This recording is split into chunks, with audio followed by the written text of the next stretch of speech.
Bonjour à tous et bienvenue sur The Holistic Way, le podcast bien-être, mindset et liberté. Aujourd'hui, j'accueille Inès Cifuentes. Inès, comment ça va? Écoute, ça va super et toi, Benjamin? Et moi, j'aime bien parce que les gens me demandent, mais moi, ça va très souvent, voire tout le temps, et surtout quand je suis en train de faire un podcast.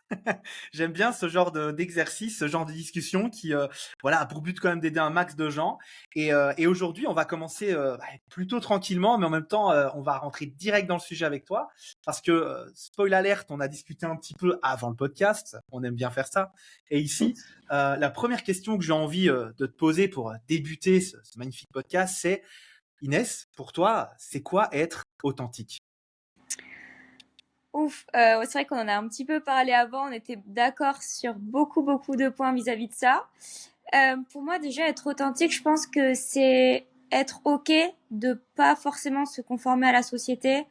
C'est-à-dire que moi, j'ai beaucoup vécu à travers beaucoup de personnalités, je pense, pour toujours appartenir à un groupe. Je me suis rendu compte déjà que c'était quand même super énergivore et que en fait, je ne passais absolument pas des bons moments avec ce type de personnes-là. Et encore une fois, c'est complètement ok. C'est juste on avait un petit peu une vision différente de tout. Et en fait, à partir du moment où j'ai accepté, je pense, de me décaler de ce genre de personnes, en fait, je me suis rendu compte que j'arrivais beaucoup plus à penser par moi-même et à faire des choix qui étaient vraiment ok avec ce que je voulais.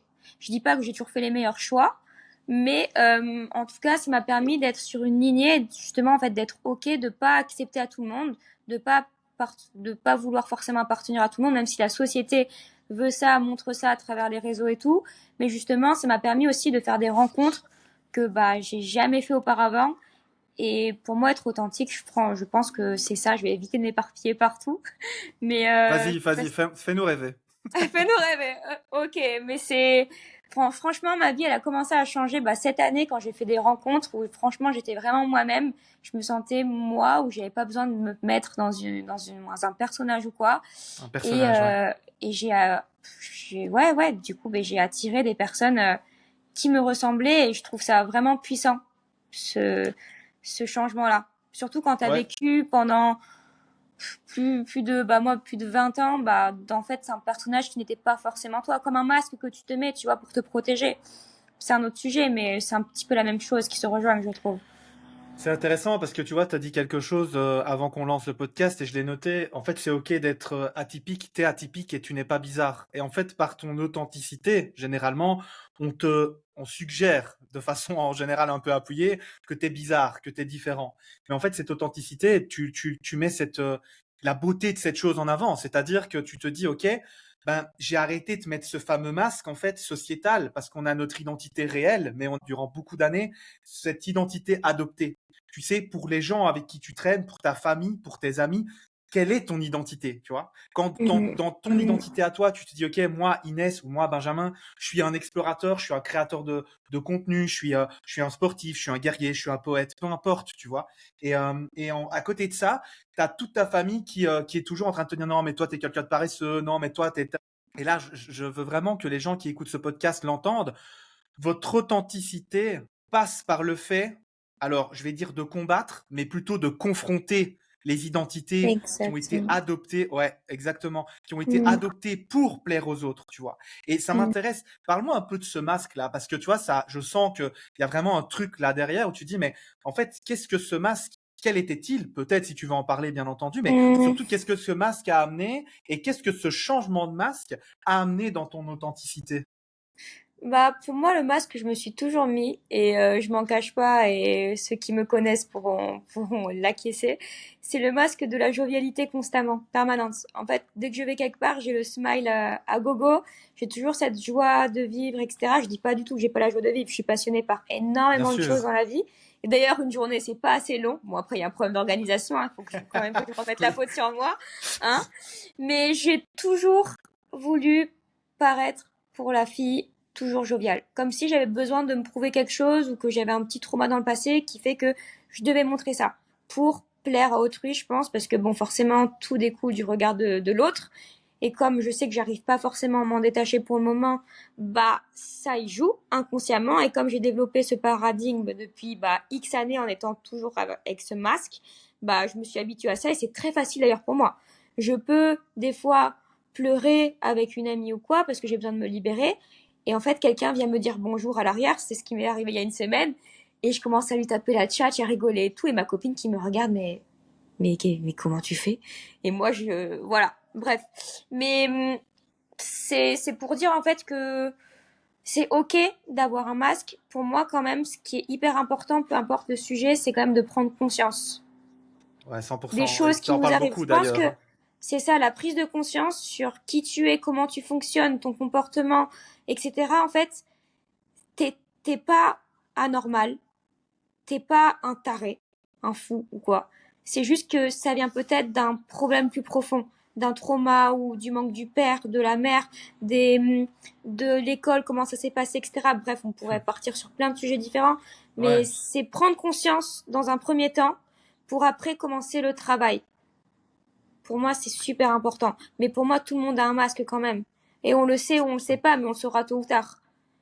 Et Oui, je suis 100% d'accord avec toi. Et en même temps, il y a des gens qui, comme tu dis, on le saura tôt ou tard. Il y a des gens qui font, et c'est marrant parce que j'en ai parlé avec un ami récemment, tu sais, la fameuse crise de la quarantaine. Alors, oui. c'est typiquement masculin. En tout cas, c'est plus masculin. Pourquoi? Parce qu'en fait, je pense que les femmes assument beaucoup plus cette conscientisation et leurs problématiques, tu vois. Et donc, du coup, bah, je veux dire, elles se cachent moins la vérité. J'ai l'impression, en tout cas, hein, de par Mm. mon prisme, de Il y par a mes une partie connaissances. d'ego aussi, je pense. Je sais pas si je me trompe. Ah, ouais, Mais je les pense que mecs, peut-être pas loin. Ouais, ils ont un ouais. peu du mal, tu vois, à montrer leurs émotions. Les filles sont beaucoup plus émotives que, je C'est sais mal pas. perçu. Honnêtement, un mec C'est sensible, c'est mal mal perçu. perçu. Bah ouais, parce qu'en fait, être C'est sensible, c'est dommage. souvent ouais, c'est dommage, mais c'est souvent Dommage. considéré comme quelque chose de faible.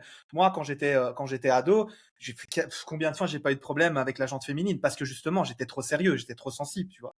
Alors maintenant, je m'en sers, cette sensibilité, c'est mon empathie, mais c'est aussi des choses dont je parle beaucoup. J'ai la barbe, si vous n'avez pas l'image, j'ai les deux bras tatoués, etc. Je vous assure que voilà, un petit trapu avec la barbe et tatoué, en général, on l'emmerde pas trop en soirée, etc. On cherche pas trop les ennuis. Et en fait, c'est ce que je dis souvent à mon épouse. Je dis bah voilà, en fait, je me suis quand même créé une armure, mais cette armure, elle me sert à quoi? À utiliser moins d'énergie pour me protéger et surtout plus d'énergie pour aider les autres. Exactement. Tu vois. Donc hyper intéressant tout ça avec cette identité. Et quelle a été, enfin je sais pas si tu t'en rappelles, mais quelle a été l'une des premières étapes de ce changement d'identité, à la recherche de cette authenticité? Je sais pas exactement comment ça s'est passé dans ta tête, tu vois. Authenticité, bah déjà, je m'intéresse beaucoup à tout ce qui est humain, tout ce qui est réflexion, développement personnel, entre guillemets, etc. depuis que Ouais. j'ai 18 ans. Parce que là, du coup, je viens de faire 24 ans.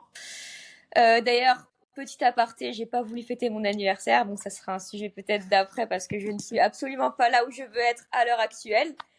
Et c'est ok, encore une fois, c'est juste tout ce que je mérite actuellement. Mais je pense que le jour qui m'a fait prendre conscience réellement de tout ça, ben, on en a parlé très vaguement au début. C'est le jour où il y avait le séminaire de Lucas Bourguignon à Orléans sur tout ce qui était réflexe archaïque, où Ouais. en fait j'ai passé 2 jours dans une atmosphère qui était juste incroyable entre l'entourage, enfin l'humain dans sa globalité, le séminaire hyper riche et humain à la fois. Enfin, en gros, toute l'expérience pendant 2 jours était juste tellement folle que en fait, j'avais jamais vécu autant d'émotions d'un coup.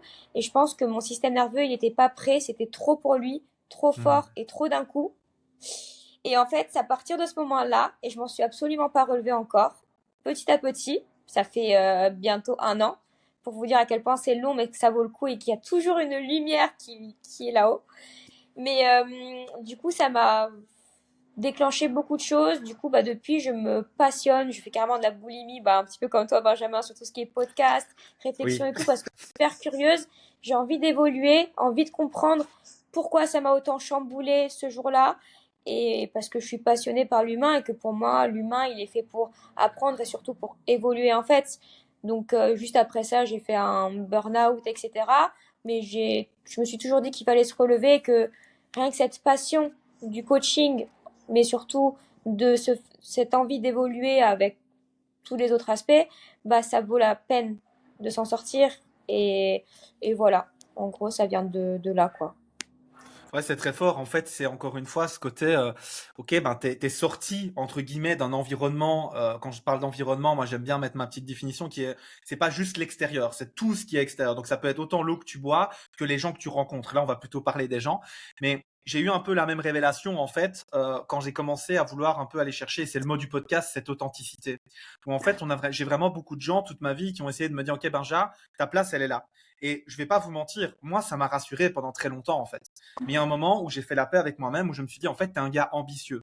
C'est-à-dire que tu ne te contentes pas de ce qu'on te donne, tu veux plus que ça. Parce que se contenter de ce qu'on te donne, c'est aussi te limiter dans ton évolution et dans Oh, c'est dingue. possiblement, Mm. ouais, possiblement la capacité que tu as d'aider les autres, tu vois. Ça a l'air de te parler, ça.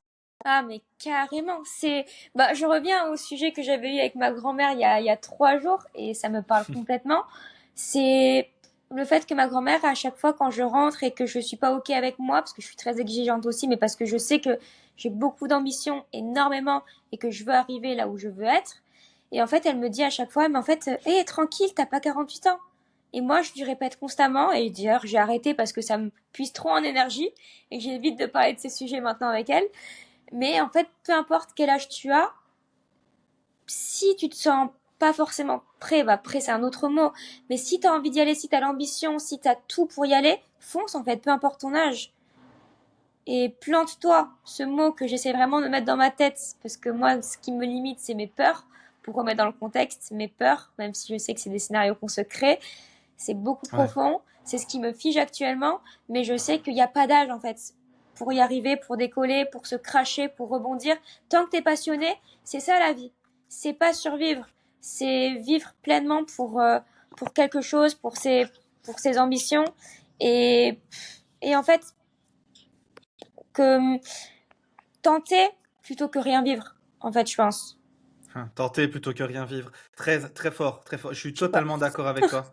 Oui, c'est très bien. Parce qu'encore une fois, c'est aussi quelque chose que je fais beaucoup dans mes accompagnements. Où je dis aux gens, mais les amis, enfin, je veux dire, ok, on va un peu partir dans de l'ésotérisme, ok. Donc voilà, moi, je suis plus enfin, de psychologie entre guillemets, de croyance bouddhiste, où il y a vraiment ce côté un peu, tu sais, il y a tout un peu un aspect mystique dans nos vies. Je dis pas que c'est une vérité, mais c'est quelque chose qui me plaît beaucoup. Après, tu as aussi tout ce qui est réincarnation et tout ça. On va pas trop aller sur ce sujet-là parce que déjà, je suis pas un expert. Et puis Moi le non but, plus. c'est pas voilà, le but c'est pas de partir là-dedans, mais l'idée c'est quoi? C'est que j'ouvre mon esprit, je dis aux gens voilà, tu croirais même à la réincarnation, tu penserais que c'est une vérité. Est-ce que tu penses pas que tu mérites de réussir cette partie de ta vie, cette vie-ci quoi? Et là, il y a aussi tout un aspect jungien, donc vraiment Carl Jung, où tu as vraiment ce côté où OK, tu es sur terre parce que tu as quelque chose à régler en fait, tu vois. Et en fait, ce truc à régler, je pense que fondamentalement quand tu prends et là je reviens sur le début du podcast avec toi, cette conscientisation de toi-même, tu vois, OK, je suis consciente que je parle avec ma grand-mère qui est une élévatrice d'âme, je pense, tu vois, il y a ce côté un peu, voilà, Inès, tu mérites mieux, tu mérites plus, et qui est pas là par hasard non plus, tu vois. Enfin, moi, en tout cas, j'ai ces croyances, où moi, je me rends compte que tous ceux qui m'ont entouré, même par leur peut-être animosité ou leur défiance vis-à-vis de mon style de vie, m'ont obligé à devenir plus fort que ce que je n'étais avant. Parce que sinon, tu t'écrases, tu t'abaisses, euh, sans hiérarchie aucune, mais en acceptant la vision que les gens ont de toi plutôt que de te créer ta propre vérité. Et en fait, tu te dis, OK, non, moi, je veux justement régler ça parce que j'ai l'impression que c'est ce que je veux régler. Moi, par exemple, pendant 30 ans, et j'ai pas peur de le dire, j'ai 34 ans, donc je veux dire, c'est relativement récent. Pendant 30 ans, j'ai essayé d'aller dans la ligne, dans la vision de mon papa. Mon papa, c'est un entrepreneur talentueux. Je dis toujours aux gens, j'ai essayé de me faire un prénom parce que le nom de famille, c'est mort, il est très connu. Donc, tu vois, l'idée, c'est, je dis, OK, je me suis fait un prénom. Et en fait, toute ma vie, mon père m'a dit, reste cool, ne prends pas des risques. Parce qu'en fait, pour lui, c'était sa façon de m'aimer, tu vois. C'était sa façon de me dire, OK, Benja, prends pas de risques. Et en fait, il y a 4 ans, j'ai été voir mon père, je dis, papa, je suis à un stade de ma vie où, en fait, c'est devenu plus rentable d'échouer que de pas tenter. Parce que j'en peux plus, en fait. Il faut que je tente des choses. Et là, pour la première fois de ma vie, mon père m'a regardé droit dans les yeux et m'a dit, t'es prêt. Genre, t'es prêt. C'est exactement ce que j'ai dit à ta mère avant de me lancer, tu vois. Et là, je veux que les gens, je dis pas ça pour me mettre en avant. Je veux que les gens comprennent qu'en fait, quand vous êtes au bon endroit, peut-être pas au bon moment. En tout cas, moi, j'ai du mal avec la temporalité, mais ça, c'est moi. Donc, si vous êtes au bon endroit et sur le bon chemin, je pense qu'en fait, la force de caractère, c'est la discipline que vous avez peut-être pas avant. À vous dire, OK, quoi qu'il arrive, et là, c'est ce que tu as dit, hein, Inès, c'est, ouais, j'en parle plus parce que ça me prend de l'énergie, mais je veux être là où je vais. Je veux tenter d'aller là où je veux vraiment, voilà, je vais même pas parler de safe place, mais plutôt ce main goal, quoi, de, ok, est-ce que, et là, c'est ma métaphore à moi, je pense que toute personne qui est alignée est quelque part, et ça c'est Pierre Dufresne qui le dit, est quelque part un thérapeute. C'est vraiment cette idée. Et en fait, par cet alignement, et ça c'est une phrase à moi, j'essaye d'être un phare dans la nuit pour les gens perdus en pleine tempête, tu vois. De ce côté, ok, ça va pas, mais il y a une petite lumière. Ça aussi, on en a parlé off podcast, où tu me disais, il y a une lumière, quoi qu'il arrive, il y a une lumière. Et c'est vraiment, si on parle de Carl Jung, ce côté, ok, t'es sur Terre pour une raison, t'as une mission de vie. Et en fait, je pense que par la conscientisation qu'on se fait, on sait quelle est cette mission de vie. Mais par contre, est-ce qu'on a le courage d'aller de l'autre côté de la peur, tu vois? Parce que cette peur t'empêche, te pousse à l'inaction.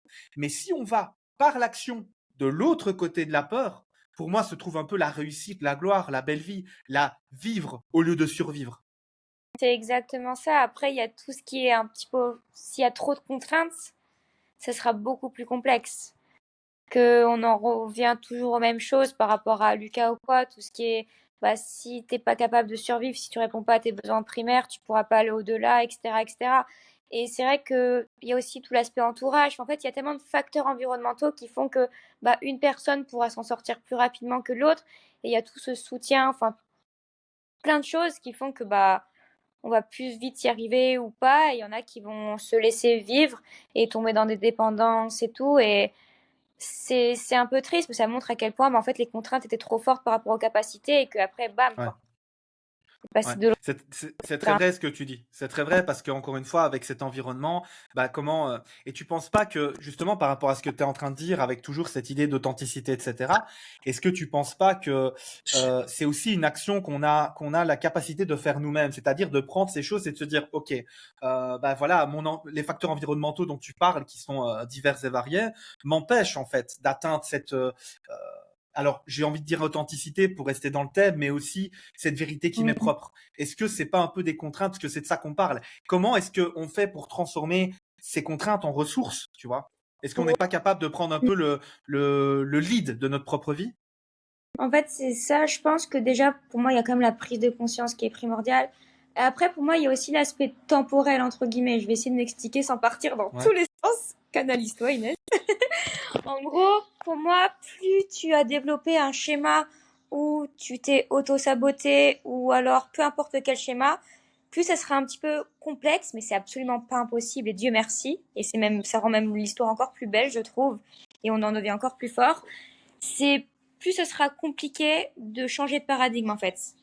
Tout Mhm. dépend le temps ou quoi, parce que ça va être beaucoup plus écologique pour toi d'avoir le même comportement que tu as développé depuis que t'es petit, plutôt que d'avoir à le changer d'un coup. Je sais pas si je suis claire, j'essaie de pas partir dans tous les sens. En tout cas, je te comprends parce qu'encore une fois, le cerveau étant prédictif, c'est ma petite parenthèse sur cette Ouais. explication, il préfère prédire une défaite connue qu'une victoire inconnue.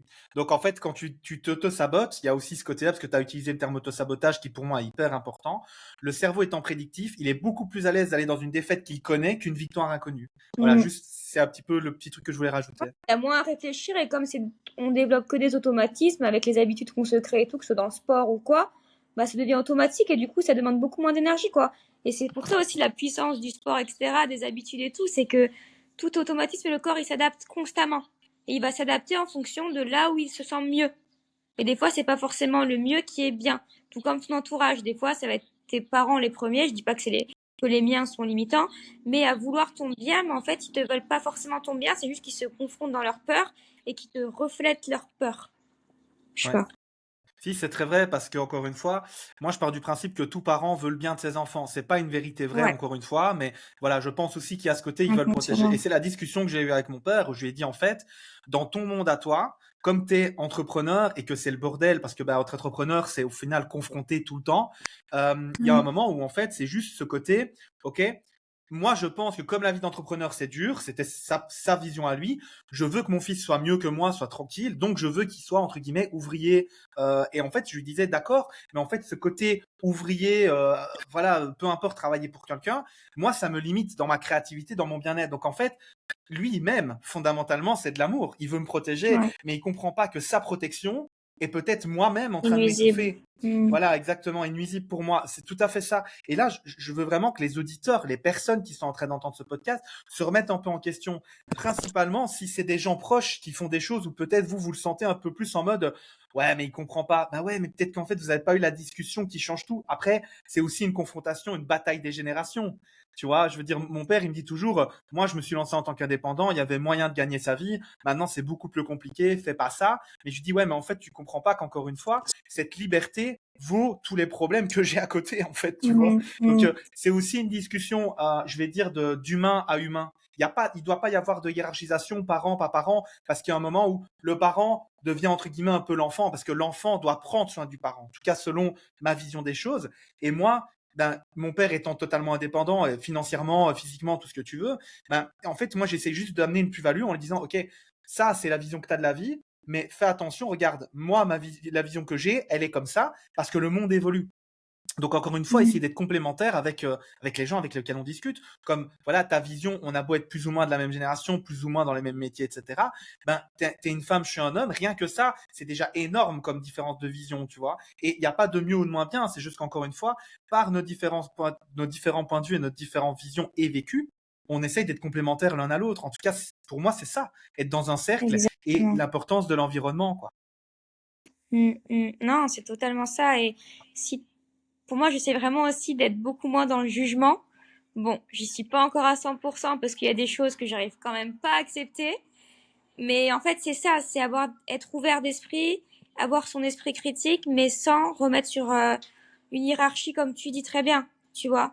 Être ok, en fait, si moi je suis ok avec ce que je fais, c'est que je suis ok. Et si toi t'es pas ok, bah c'est ok. Mais en fait, stop quoi. Ça va juste m'épuiser encore plus de te parler de ça. Et si en fait ça te crée de la frustration ou de l'angoisse, bah tu sais quoi? On parle d'autre chose. Et c'est ok. Juste, voilà. Moi, j'ai pas envie que tu sois un frein ou une limite pour moi. Et tu me juges très bien, mais avant de me juger, voilà quoi. Mm.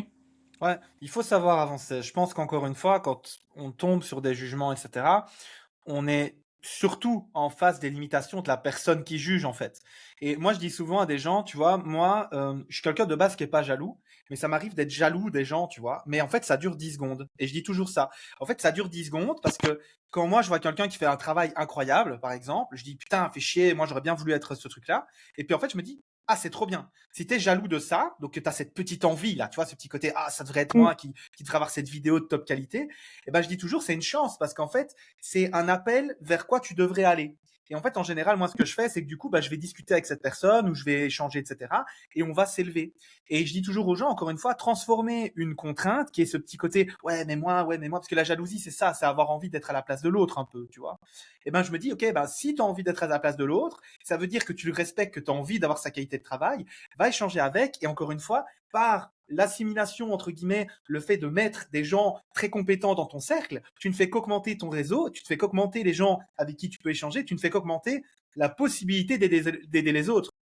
Là, on est Mm. un peu sur l'importance du pourquoi, mais moi, mon pourquoi, il est très très clair.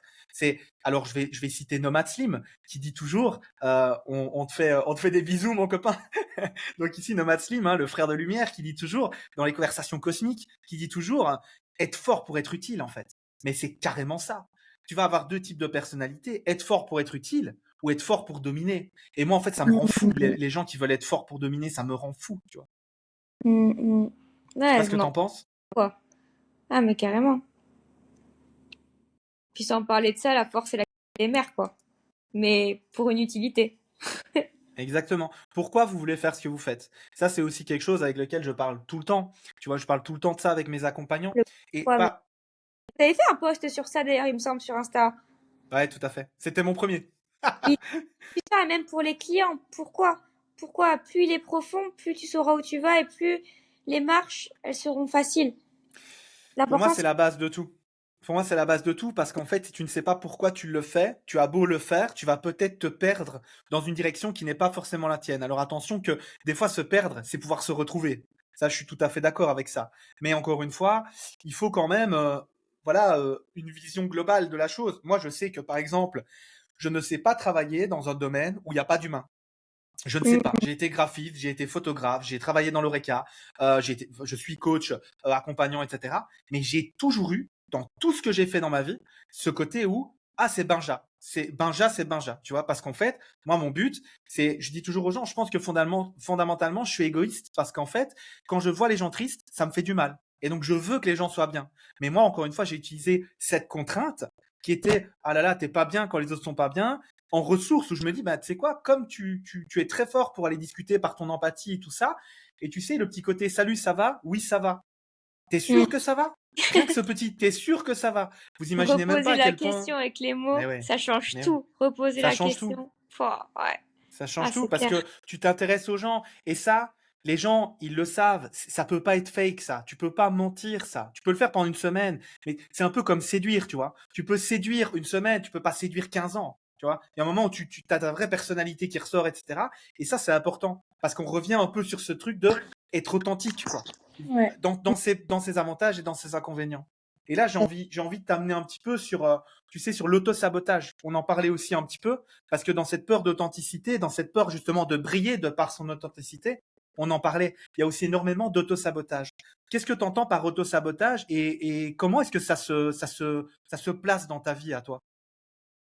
Pour moi, déjà, l'auto-sabotage, c'est quand tu fais une tâche, que tu es conscient de cette tâche que tu vas faire, mais qui va te faire du mal. Admettons, je prends un cas typique, s'auto-saboter par l'excès de sport ou par de la boulimie ou de l'anorexie. En gros, tu vas vraiment te faire mal, ça va être délétère pour ta santé et ce sera même pas du plaisir en fait. C'est en général, je pense, je me trompe sans doute, parce que là, je viens de faire une connexion dans mon cerveau. C'est quand tu es beaucoup exigeant avec toi aussi, perfectionniste et que tu veux trop bien faire, sauf que voilà, quand t'as pas assez bien fait la chose, bam, tu vas te compenser avec autre chose. Ça aurait pu être avec l'alcool, avec n'importe quelle drogue, mais en gros, l'auto-sabotage, c'est ça. Après, bon, avec tout ce qui est endorphine, alcool, etc., il y aura l'effet après,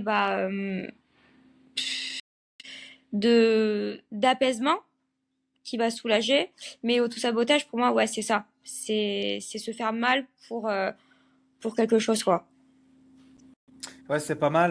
Moi, dans Je sais pas ce que t'en l'autosabotage, ce penses, que je toi. dis, bah, je trouve ça super intéressant parce que moi, ce que je dis souvent, en fait, au niveau de l'autosabotage, c'est ce côté, ok, c'est se créer des défaites en continu, tu vois. Donc, il y a un petit peu ça. Il y a vraiment ce côté, ok, on se crée Hmm. des défaites en Ah, c'est continu, une cercle. 100%. Et en fait, c'est ta capacité, parce que ça va de pair, hein, c'est ta capacité de se créer des victoires, tu vois. Hmm. Hmm. Ouais, on en revient sur cette spirale. Et pour moi, encore une fois, la prise de conscience, c'est cool. Parce que ça te permet vraiment d'essayer de plonger. En fait, c'est profond. Ça, c'est vraiment la partie de l'iceberg. Et pour moi, c'est vraiment plus profond. Tout ça, c'est du superficiel. Par contre, il y a forcément une source. Il y a encore une fois un trauma ou un événement ou quoi qui s'est passé qui était trop pour ton système nerveux, encore une fois, et qui du coup te fait te comporter comme ça. Et forcément, plus tu as accumulé d'auto-sabotage depuis que tu es jeune, ça peut être passerelle après passerelle, genre de l'auto-sabotage à travers le sport, à travers la drogue, sexuelle, la nourriture, etc. Si tu sautes de passerelle en passerelle, ça fait X années, ça sera plus dur de sortir de cette spirale. Mais pour moi, ça remonte toujours à un truc plus profond. Tu t'auto-sabotes pas depuis que t'es bébé, depuis que sorti du ventre de ta mère. Non. Il y a un truc précis qui a fait que. Et pour moi, du coup, la prise de conscience permet de comprendre beaucoup plus profondément. Et c'est pour ça que c'est passionnant de faire de l'introspection sur soi, de bien s'entourer surtout, et surtout d'apprendre à être seul, à écouter des podcasts seul ou quoi, pour vraiment réfléchir à travers soi et pas se cacher à travers ses copains en sortant le soir. C'est super cool. Mais le problème, c'est que si t'apprends pas à vivre seul avec toi-même, parce que déjà tu vas mourir avec toi, avec ton propre corps, donc autant apprendre avant que tu meurs qui tu es. Et surtout, en fait, le problème, c'est que quand tu vas essayer de cacher toutes tes émotions ou quoi, en étant avec tes copains et tout, bah tu vas pas pouvoir faire ce travail sur toi, parce que tu auras toujours ton esprit occupé ailleurs. Et pour moi, c'est ça que j'ai envie de dire aussi aux gens, c'est que moi, je l'ai compris tard, enfin tard, je sais pas si c'est tard, mais à 18 ans, je me suis dit, non, ça me correspond pas, ça me correspond pas, et je préfère être seule le soir en lisant des bouquins ou quoi, plutôt que sortir tous les jeudis. C'était bon, moi j'habite à Bayonne, du coup c'était au centre-ville de Bayonne, au Petit, et te mettre un gros carreau et le lendemain en école de commerce, tes parents ils payent une blinde, voilà, t'es éclaté, c'est le record du mec le plus éclaté. C'est ok. Moi, ça m'intéressait pas et je me suis dit, bon, bah, autant faire du travail sur moi, quoi. Ouais, mais encore une fois, c'est partie de la conscientisation et c'est hyper important, je pense que ce que tu as dit, ce côté un petit peu, ok, est-ce que tu es capable de vivre avec toi-même, quoi, tu vois? Il C'est y a beaucoup désagréable, de hein? gens. Ah, mais oui, ça l'est. Et en fait, je vais te dire un truc. Moi, le plus gros trauma que j'ai, la plus grosse problématique que j'ai eue dans ma vie, c'est malheureusement, c'est le décès de ma maman, tu vois. J'avais 22 ans.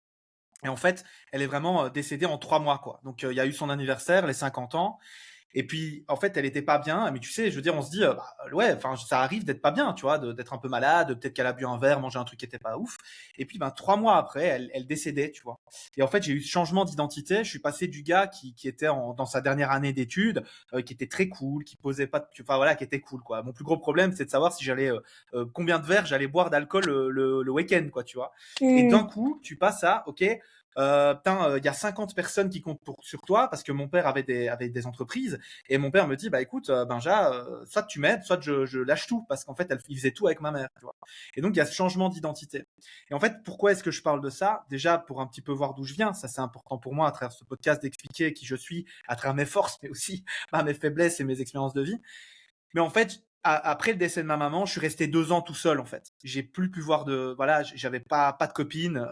Ben j'avais les amis, ça c'est une évidence.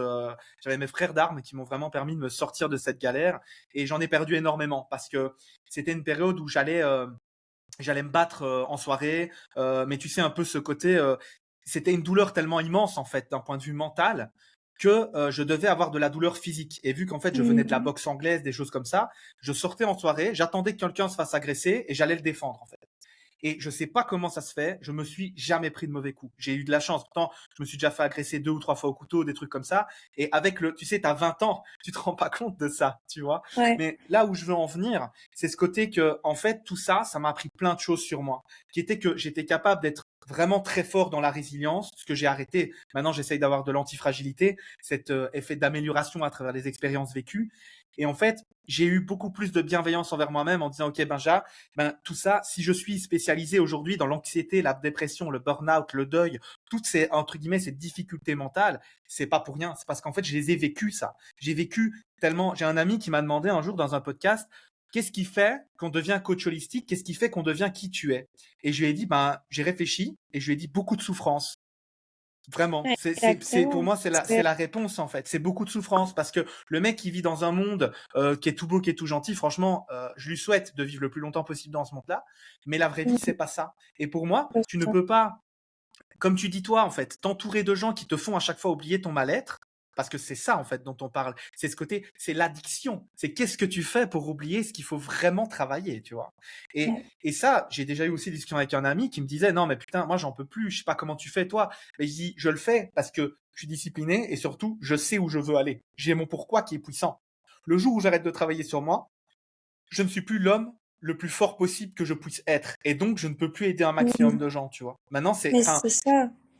C'est vrai que c'est le pourquoi qui te crée tellement aussi une discipline et qui remplace l'aspect motivationnel et à partir de là, ça fait toute la différence, quoi.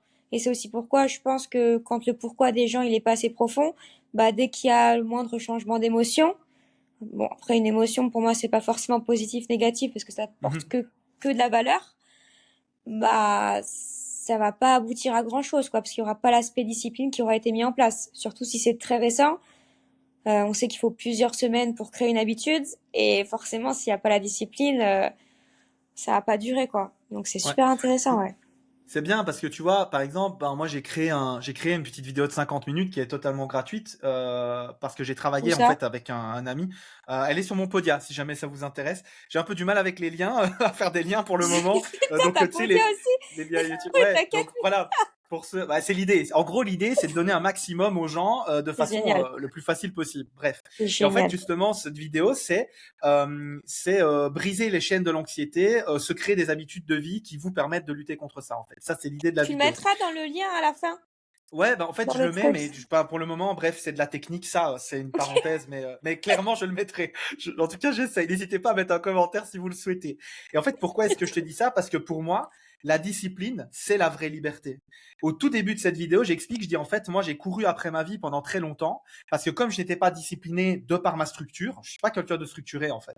Et ben, à cause de ça, j'avais pas le temps de faire les choses qui me tenaient vraiment à cœur, et donc du coup, je courais un peu après des rêves, après des utopies que je ne me donnais pas les moyens de me créer. Et donc pourquoi dans mon sens, la discipline, c'est la liberté, parce que la discipline que vous vous mettez va faire en sorte que vous allez vous créer des espaces-temps, dans mon cas en tout cas une structuration par semaine, hein, hebdomadaire, qui va vous permettre d'avoir du temps pour les vrais projets, tu vois. Et la motivation, je dis toujours un peu, c'est comme te passer un parapluie quand il fait plein soleil et te le reprendre Et quand il pleut. quoi. C'est voilà, exactement, tu vois. Ça m'intéresse un peu est-ce que tu peux un peu parler de ça, tu vois, la différence discipline motivation selon toi. Comment est-ce que tu vois un peu les choses?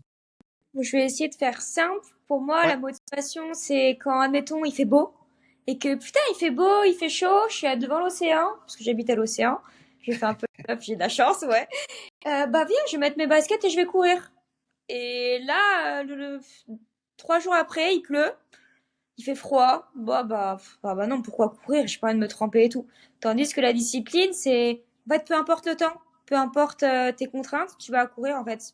Bon, à part si t'es blessé ou si t'as des douleurs, ça c'est encore différent. Mais tu vas quand même Toujours les aller courir. contextes, bien sûr, Oui, bienveillance, quoi. Ouais. exactement. Pour moi, c'est ça, pour faire un exemple imagé. Non, c'est très bien, c'est très bien. Et justement, c'est très belle transition par rapport à discipline, etc. Tu me parlais en fait d'épanouissement à travers les actions. Est-ce que tu peux un peu on peut un peu en parler de ça? Donc moi, je suis tout à fait, je suis team Inès pour le coup. Je sais que je dis souvent ça parce que bah on attire les gens qu'on attire aussi. Il y a pas de hasard. Mais en fait, j'ai entendu une phrase là récemment où en fait la régularité est plus importante que la perfection. Et j'aime beaucoup parce qu'en Mm. fait depuis que je fais un peu ça, l'année 2023 pour moi ça a été vraiment osé. Donc j'ai osé rêver, j'ai osé mettre des actions en place, etc. Mais je n'étais pas encore, tu sais, 100%, je sais pas. Et par exemple, ce podcast, pour moi, c'est un projet que j'ai depuis 2 ans dans la poche, mais je me dis non, parce que, et je me suis dit, ok, Mm. 2024, le mot, c'est plus oser, c'est oser agir, c'est l'action. Et en Incroyable. fait, ben, je trouve que ça, on en a discuté un petit peu en amont. Qu'est-ce que tu entends par l'épanouissement à travers les actions? Et pour toi, qu'est-ce que ça a été justement ces actions qui t'ont aidé à t'épanouir? Mm. Alors là, c'est le gros sujet actuellement parce que j'ai conscientisé beaucoup de choses, jamais assez pour moi. Voilà, l'exigence fait que. On avance, jamais parfait, toujours meilleur, c'est l'idée. Exactement. Mais la phrase que j'essaye de me dire continuellement dans ma tête, parce que moi j'ai un gros syndrome de l'imposteur, bon, je remets un peu dans le contexte, qui fait que j'ai toujours ce besoin, malgré cette passion également que, que j'associe à ce besoin, de me former. Donc voilà, donc c'est un peu mon problème parce qu'en fait plus j'apprends, plus je me rends compte que je sais rien et des fois je bifurque dans des domaines qui sont absolument pas enfin ils sont en adéquation avec mon métier, mais c'est un peu tout ce domaine holistique qui m'attire de ouf, mais en fait je peux pas être partout à la fois et surtout que comme on en parlait avant, je suis également pas structurée, j'ai mon cerveau qui part dans tous les sens, mes pensées également, donc c'est très complexe et voilà. Donc il y a ça. Mais pour moi, j'essaie vraiment de me dire maintenant, pour revenir au sujet, vaut mieux que ce soit fait que parfait, en fait. Parce que sinon, en fait, on passera jamais à l'action. Parce qu'on attendra le moment où ce sera parfait, mais en fait, ce sera jamais parfait.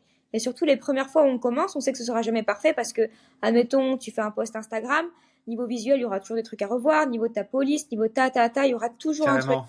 Et en fait, ça montre à quel point, bah, quand c'est fait, tu peux tirer que du positif. Parce que même si c'est négatif, tu tireras une valeur. Du coup, tu pourras après la changer. Sauf que si tu le fais jamais, tu vas juste créer des scénarios dans ta tête et tu seras jamais prêt. En fait, tu vas alimenter ce syndrome de l'imposteur parce qu'en fait, tu vas encore faire plus de boulimie. En fait, c'est ce qui m'arrive actuellement et là, je suis en train de conscientiser à l'instant T. C'est incroyable. La Mais puissance de l'échange, hein. C'est ça, c'est que ça. pouvoir des petites actions au quotidien. Mais après, pour moi, il y a un truc plus profond que j'essaye d'en parler à mon thérapeute parce que je me fais suivre actuellement. Mais ça, ce sera peut-être un sujet qu'on fera après. On va éviter de s'éparpiller, hein. Mais pour essayer de comprendre un peu plus profond ce qui me fige. Parce que, en fait, à l'intérieur de moi, j'ai une énergie de malade, je le sais, par rapport à mes ambitions, à ma passion pour la vie. Voilà. Mais j'arrive pas à mettre en place mes actions parce que j'ai peur de pas être à la hauteur. Et encore une fois, je dis le mot j'ai peur, mais ça, c'est encore une fois que des scénarios qu'on se crée, Hmm. qui sont absolument pas vrais. Et en fait, plus tu vas te créer des scénarios comme ça, plus en fait tout va être peur et plus tu vas alimenter ça en fait. Tandis que par l'action, en fait, c'est du mouvement. On en revient toujours au mouvement, le fait de se mettre en mouvement, peu importe ce qu'on fait, mais en fait, ça t'apporte. On est fait pour ça en fait, pour le mouvement, que ce soit pour la santé ou pour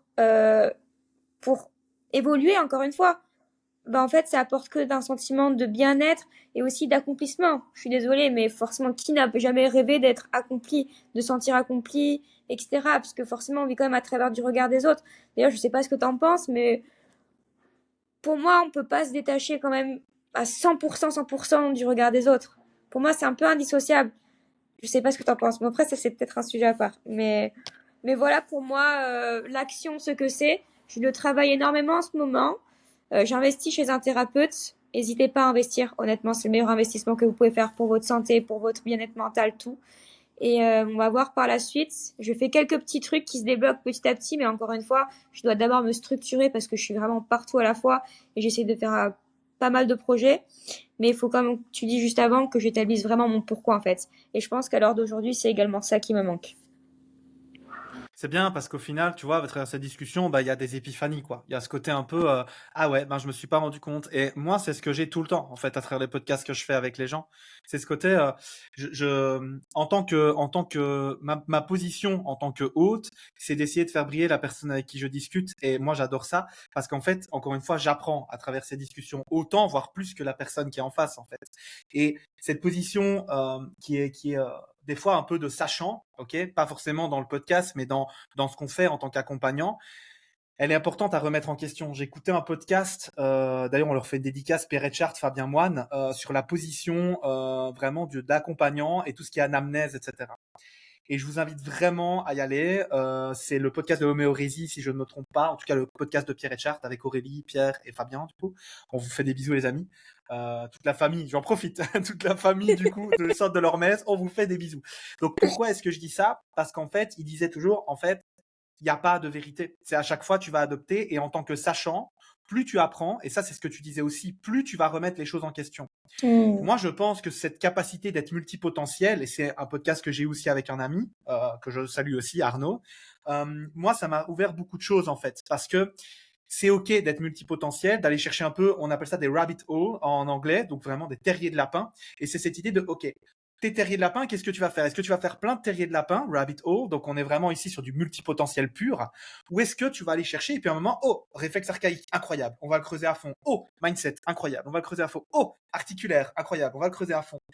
Et en fait, pour moi, c'est ça qui est intéressant. Moi, j'ai cette honnêteté intellectuelle, je pense en tout cas, et morale, c'est encore plus, de dire, je pense que ce qu'il vous faudrait, c'est plutôt un kiné, un ostéo, un dentiste, que sais-je, un travail au niveau de la mâchoire, je sais pas, tu vois, parce que j'ai aussi cette identité de bien-être au niveau des gens.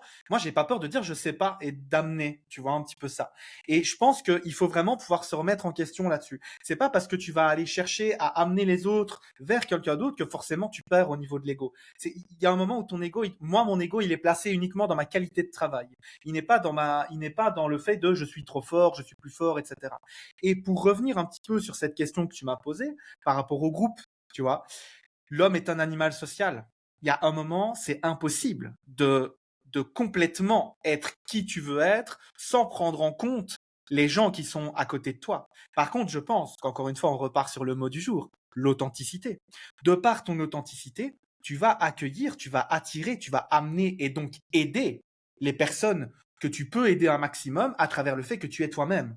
Moi, quand j'arrive dans ma séance, j'ai pour le moment là où je suis, c'est une nouvelle salle, je fais une séance une fois semaine, j'ai des gens de 20, 30, 45 minutes de route qui m'envoient des messages parce qu'ils veulent se faire entraîner que par moi, parce que le coach à côté de moi est tout à fait compétent. Mais moi j'arrive, j'ai salut, ça va, comment ça va? Il y a pas de son, je fais OK, on recommence. Salut, comment ça va? Hop, énergie. OK, on va faire ça. Oh, attention là ici, grand rond, ta ta ta. Et en fait, j'amène une énergie qui m'est propre parce que moi, j'y vais pour passer un bon moment. Et les gens repartent en se disant, putain, t'es un fou, est-ce que tu fais du personal training? Oui, bien sûr.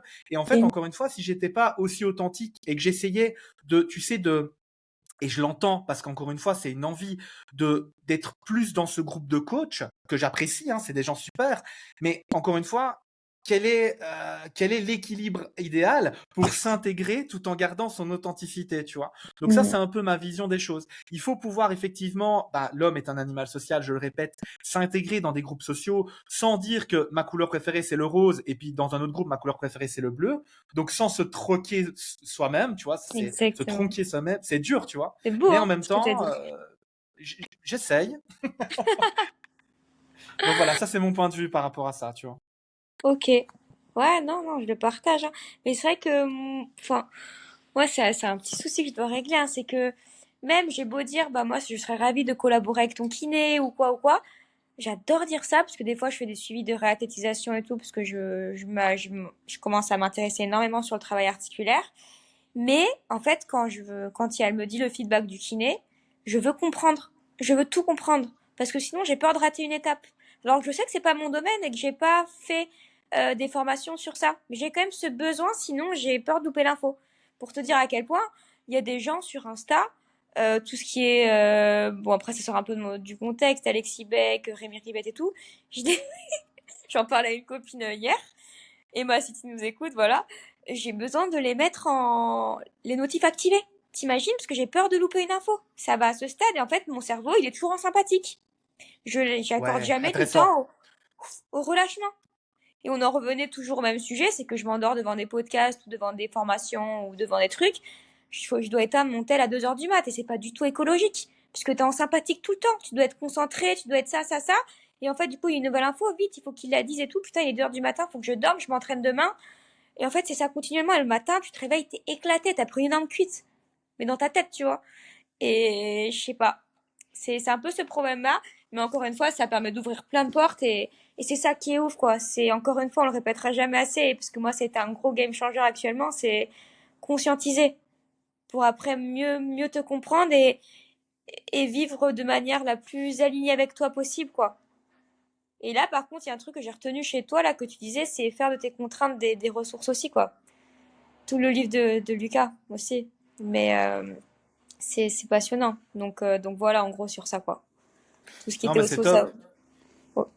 C'est top parce qu'effectivement, là, on parle de ressources et contraintes, on essaye d'avoir la même sémantique, hein. Après, vous appelez ça des problèmes et des solutions, c'est pareil, Oui. hein. Je veux dire, l'idée, c'est de tout ce qui peut vous prendre de l'énergie, c'est d'essayer de le transformer en quelque chose de rentable, c'est-à-dire utilisable dans votre chemin de vie qui est guidé par votre pourquoi. En fait, on fait que construire un chemin là, hein. Et de Holistic Way, le podcast notamment, et ma vision des choses, ce n'est que ça. C'est OK, quelles sont vos contraintes?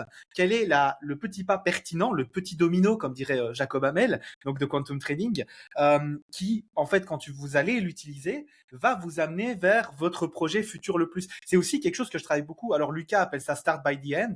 Moi, j'appelle ça le travail de 20 à 20 ans. C'est dans 20 ans, qui tu es. Moi, la première fois qu'on m'a fait faire ce travail-là, ben, j'étais incapable de répondre, en fait. J'étais incapable de rêver. Parce que j'étais dans un schéma de pensée où, en fait, le meilleur que je puisse rêver, c'était de faire un 8-16 en training et de coacher des gens. Et maintenant, ben, je suis complètement dans autre chose parce que ben, ce système, ce concept de l'écologie de vie m'a permis justement d'avancer et de me dire, OK, non, en fait, Benja, ce que tu veux, c'est plus que ça. Tu veux pas juste coacher les gens, tu veux les accompagner vers leur plein potentiel afin qu'ils puissent se créer la vie de leurs rêves.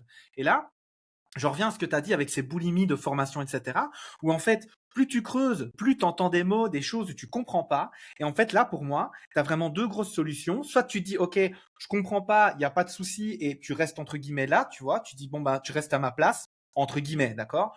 Soit tu vas avoir la chance d'être entouré de gens un petit peu, ou même de toi, de par toi-même, avec, tu sais, cette indépendance émotionnelle, intellectuelle, etc., dont on parlait précédemment dans le podcast, tu vois, avec cette capacité de vivre seul avec toi-même. Tu vas entendre des gars comme Alexis et Rémi, parce que c'est eux qu'on a cités, et tu vas dire, putain, ce qu'ils disent, c'est intéressant, mais je comprends pas bien. Qu'est-ce que je peux faire pour améliorer ça? Moi, c'est ce qui m'a amené vers les Mhm. réflexes archaïques et la posturologie. Je suis certifié en reprogrammation posturale. Je ne peux pas dire que je suis posturologue parce que je ne suis ni kiné ni ostéo. Mais quand j'ai fait la formation au CIES, donc du docteur Bricot, qu'on salue aussi, donc il y a toujours cette idée de, ok, Benja, putain, t'es hyper compétent. Il est où ton studio? Je dis, mais je ne suis pas kiné ni ostéo. Comment ça? Et en fait, tu sais, il y a ce paradoxe, quoi. Qui est encore une fois, moi, je suis un peu méritocratique. C'est-à-dire que je pense, encore une fois, que le diplôme ne fait pas Oui. l'homme, Ah, on est ni la d'accord. femme. Mais par Mhm. contre, encore une fois, Moi-même. tes compétences qui sont, en mon sens, traduites par tes résultats avec tes clients, va faire que des gens vont venir ou pas. Moi, de formation, je dis toujours, je suis graphiste designer de formation, ça n'a rien à voir. Mais par contre, je suis quelqu'un d'hyper curieux. Et encore une fois, c'est cette curiosité qui m'amène un peu comme toi. Alors maintenant, je suis plus en boulimie, en tout cas, j'estime parce que je suis capable d'ingérer, comme dirait Lucas. Lucas Bourguignon, il y a plein de gens qui disent ouais, il se forme tout le temps, il abuse et tout. Et Lucas un jour m'a dit, en fait, ils ont raison, mais pour eux. C'est-à-dire que pour Lucas, c'est tout à fait écologique de se former 2 fois par mois, quoi. Parce que lui, c'est un boulimique, encore une fois, mais cette idée de, c'est pas forcément péjoratif ni négatif. Non, c'est C'est-à-dire que pas. lui, c'est, Pour moi, la curiosité bascule la balance aussi, tu vois. C'est pas se former pour se former, c'est encore, on en revient à la même chose. Moi, je préférais avoir quelqu'un qui soit complètement novice, mais hyper curieux, qui ait des ambitions de malade et une volonté malade d'y arriver, plutôt, et qui a pas forcément de diplôme, voilà, grandiose, mais qui se forme en continu, plutôt que quelqu'un qui sort d'un BP ou de STAPS ou quoi, et qui en a littéralement rien à foutre. Là, on en vient au coaching, tu vois. Mais pour moi, c'est pour ça que les ambitions vaut plus qu'un papier. Et que la curiosité prime sur un petit peu tout, quoi. Parce que ça montre à quel point tu veux t'élever, que tu sais où tu veux aller, que tu as de l'ambition et que tu es prêt à fournir les efforts nécessaires. Et voilà, quoi, en gros. ouais, c'est très vrai. Quand j'ai commencé à me former, donc il y a à peu près 5 ans maintenant, j'ai commencé avec Jack Van Bergen, donc Jack's Team, tu vois. J'ai travaillé pendant 3 ans et demi avec lui, et un des tout premiers trucs, ouais, Jack's Team, c'est Du ça, ouais. crossfit, là? Ouais, exactement, ouais, Ok. qui maintenant est vraiment spécialisé dans tout ce qui est nutrition Ouais, anti-inflammatoire. Donc ouais. c'est hyper intéressant, tu vois. Et ben Mm. l'idée c'est quoi? C'est qu'un des premiers trucs qu'il nous a dit, c'est en fait, moi je pense, c'était une de ses croyances et honnêtement je la partage, je pense que tout le monde est capable d'apprendre s'il a envie. Par contre, il y a un truc que lui, et il le disait, moi je peux pas le faire pour vous, c'est cette passion, c'est cette envie d'être là. C'est comme dirait Idriss Aberkan, c'est les at, tu vois, c'est les attentions. Ton quantité et capacité d'attention tu as pour aller apprendre. Et ça pour moi ça se définit par une chose principale, c'est la passion, c'est l'envie. Tu vois. Ouais. Donc il disait toujours, je pense que je peux faire de n'importe qui un très grand expert technique, mais par contre, je ne peux pas donner à qui que ce soit l'envie d'être là et d'être passionné. Et donc, comme ça ne fait que plus soyer ce que tu as dit, c'est-à-dire que si tu as quelqu'un de passionné, il va sortir de PPGEPS, il va comprendre, parce que bon, il y a aussi cette, alors nous en Belgique on n'a pas ça, mais en France il y a ce blocage, c'est-à-dire que tu peux pas coacher si tu n'as pas le PPGEPS, hein, donc c'est important aussi de comprendre ça. Mais voilà, ici en Belgique on l'a pas, mais encore une fois, c'est pas forcément mieux ou moins bien, mais comprendre que quand on sort de BPGEPS ou qu'on commence à coacher, en fait on commence seulement le chemin. Tu vois. Et si tu es OK et tu comprends ça, il n'y a pas de souci. Pour moi, l'erreur, c'est de se dire, OK, je coach, je prends de l'expérience, mais je tombe sur des problématiques que je n'arrive pas à régler et je laisse tomber, tu vois. Moi, quand j'ai des problématiques que je n'arrive pas à régler, je me dis, OK, une opportunité d'apprendre. Et ça, c'est Ouais, aussi Ben Bergeron. C'est mettre évolution. l'humain, tu vois. Exactement. Tout ce qui est auto-entrepreneuriat. Mm. Ah, c'est exactement ça, hein. Donc ça, pour moi, c'est hyper important de bien le comprendre. C'est mettre, enfin, en tout cas, c'est un choix que moi j'ai fait. C'est pour moi mettre l'humain au centre de la pyramide, même pas au centre, à la base, ok, à la base de la pyramide. C'est ce côté, ok, si tu es un meilleur humain, tu seras un meilleur mari, tu seras une meilleure femme, tu seras un meilleur parent, un meilleur Un meilleur professionnel.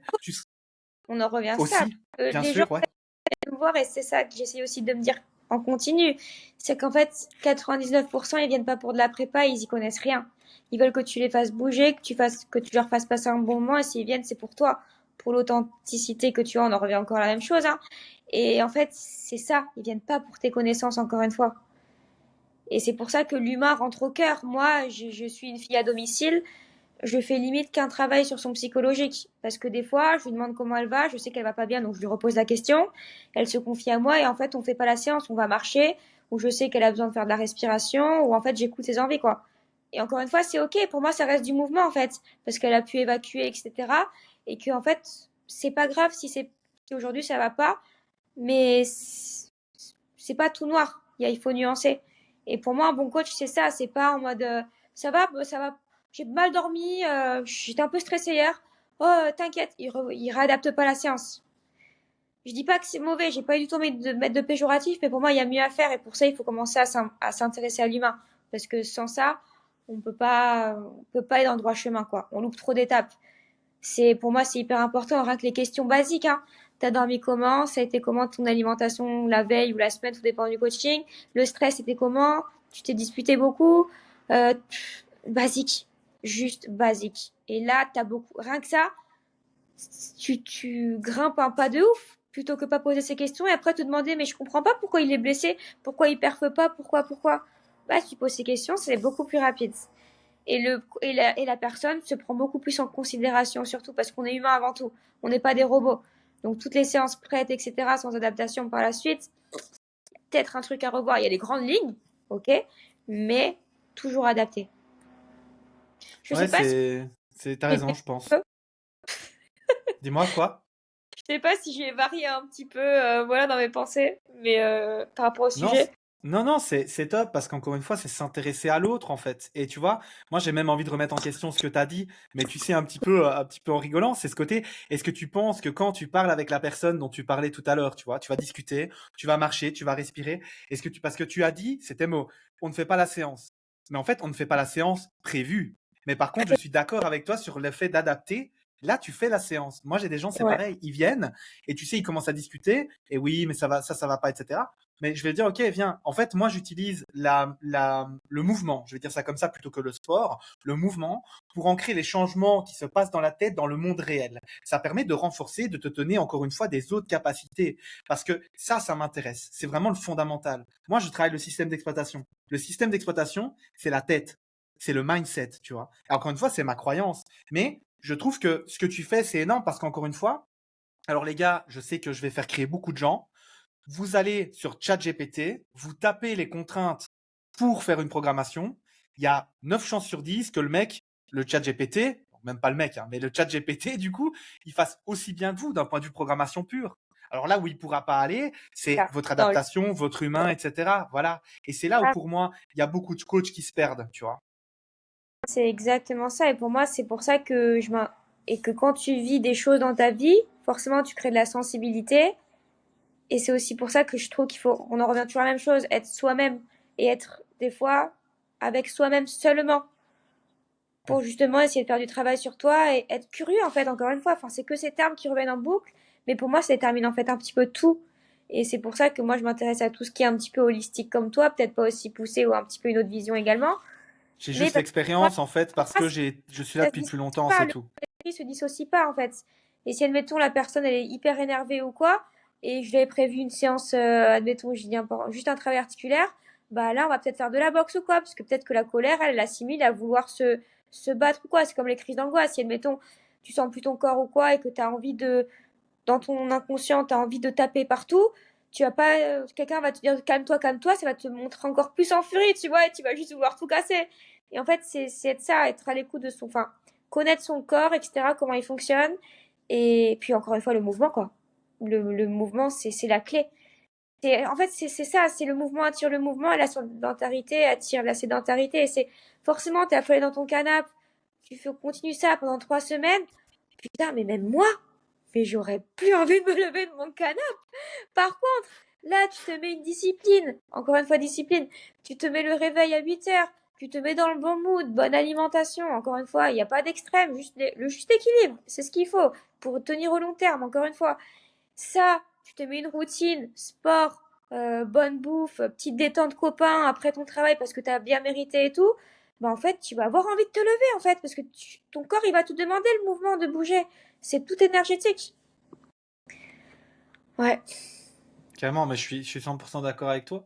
Qu'encore une fois, bah, quel est l'environnement que tu te crées et quelles sont les choses que tu as envie d'aller. Et en fait, je vois beaucoup trop de gens qui sont dans les accompagnements que j'ai, hein, forcément, qui sont bah, beaucoup dans l'anxiété et la dépression. Moi, c'est beaucoup ce que je fais, tu vois, en dehors des cours collectifs, parce que ça, j'adore de donner justement, moi, je dis toujours une bulle de bien-être dans un monde de mal-être. C'est toujours ce que je dis aux gens, tu vois. C'est vraiment ce que j'essaye de créer.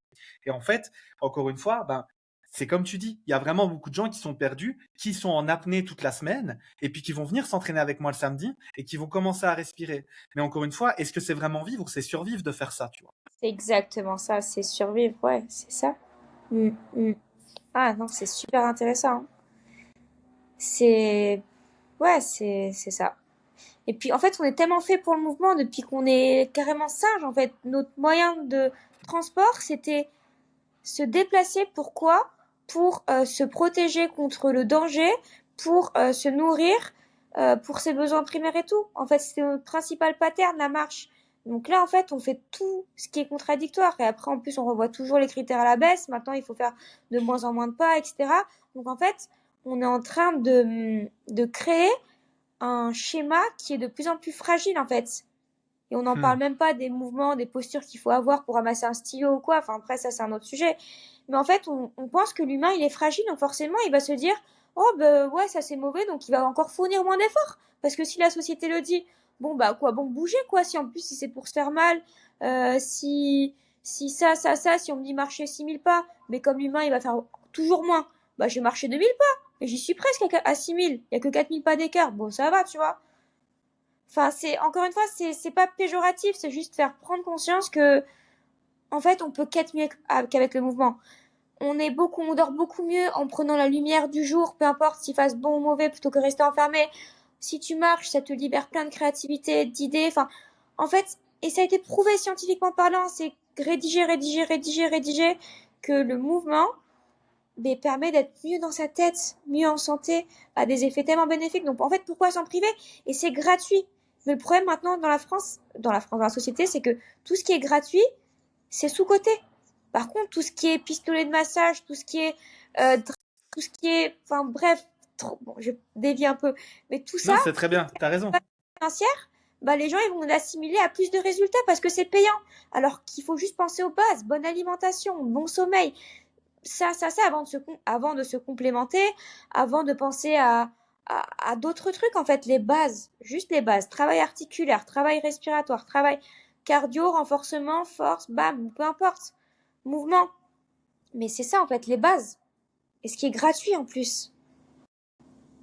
Ouais, c'est très vrai. C'est vrai qu'encore une fois, il y a cette valeur perçue par beaucoup de gens que la base solide, ben, on n'a pas intérêt à la créer. Alors que si, comme tu dis, quoi, aller chercher un moment, marcher avec, voilà, avec les gens qu'on apprécie, ben, on n'est pas obligé de se mettre une boîtasse. On peut simplement marcher un peu et être tranquille. Il y a vraiment cette idée de se dire, OK, mais par où je commence, quoi. Ça, c'est quelque chose qui peut être super sympa à entendre pour les gens. OK, ben, prenez trois, quatre potes, trois, quatre couples. Ça, c'est vous qui voyez, trois, quatre personnes avec qui vous avez envie d'être et aller simplement marcher, vous dire ok, on va faire un jeu de piste ou n'importe quoi. Moi, c'est quelque chose que je fais beaucoup avec mon épouse, enfin beaucoup, pas assez pour être honnête, mais on va dans un endroit qu'on connaît pas et on va chercher, ça s'appelle Totemus, je crois, un truc comme ça. Et en gros, bah, tu as un point de départ et à chaque fois, bah, tu as des indices où tu dois aller chercher, scanner des trucs. Et en fait, c'est vraiment comme une chasse au trésor, tu vois. Parce que moi, personnellement, j'ai du mal à juste aller marcher, ça m'embête un peu, tu vois. Et il y a pas d'objectif. Alors que là, il y en a un. Donc c'est con, mais c'est un petit peu bon, c'est ma façon, ça c'est dans ma tête, hein, c'est que moi. Mais cette idée, effectivement, il y a aussi c'est là où je voulais aussi rebondir. Tu as raison, je pense, en parlant de nivellement vers le bas. Il y a vraiment ce côté de, ok, attention, on va aller chercher 6 000 pas à la place de 10 000. Et puis, tu sais, ça a été annoncé. Donc, tout le monde est, ah ouais, mais c'est 6 000 maintenant, en fait, c'est parce qu'ils ont fait des mauvais calculs. Non, non, c'est juste ils vont chercher à rassurer les gens en diminuant un petit peu. Accepte le fait d'être fort et peut-être aussi le fait d'être faible, parce que si tu conscientises pas et t'acceptes pas ça, tu vas pas pouvoir te renforcer. Et il y a Non, une autre non. chose sur laquelle je veux rebondir qui m'est arrivé hier, ok, dans un exemple très concret. J'entraîne une dame samedi qui s'est fait un petit peu mal à l'omoplate. Rien de très grave, tu vois. Elle s'est entraînée mercredi, elle a eu des soucis. Puis samedi, voilà, moi, c'est la seule séance où je l'ai. Donc, elle se fait un petit peu mal en s'étirant avant d'y aller. Je pense qu'il y a un peu d'émotionnel, rien de très grave, mais voilà. Et elle me dit, OK, Benja, est-ce que je peux venir? Et là, je réponds ce que je réponds à tout le monde. Est-ce que tu as envie de venir? Elle me dit, bah oui. Je dis, OK, viens. Parce on peut adapter les charges, on peut adapter les mouvements, on peut adapter la difficulté, on peut adapter l'énergie, on peut adapter tout ce que tu veux. Donc, si tu veux venir, tu viens. Et mon job, c'est d'adapter. Elle me dit, waouh, réponse incroyable et tout ça, tu vois. Je dis, bah ouais, enfin, pour moi, c'est une réponse normale. Donc, elle vient. Après, on a une discussion parce je la revois 2 jours après. Et je lui dis, voilà, j'aimerais te donner un feedback. Pendant l'entraînement, je t'ai demandé si tout allait bien. Tu m'as dit oui. J'ai vu à ta tête que ça allait pas alors qu'on avait adapté les mouvements. Je t'ai demandé et tu m'as dit ça va. Et je dis, je pense qu'on peut aller plus loin dans notre collaboration. C'est-à-dire que moi, à partir du moment où je te dis j'ai adapté, je te dis ça va, et que tu me dis oui, je pars du principe que tu vas pas me mentir. Parce qu'encore une fois, il y a cette adaptation, mais on est dans la même équipe, tu vois. Donc je lui donne un feedback. Je dis, je pense qu'on peut vraiment améliorer ça. Qu'est-ce que tu en penses? Oui, mais j'étais capable de. Je dis d'accord, mais moi je veux zéro douleur. Et là, c'est là où je veux en venir.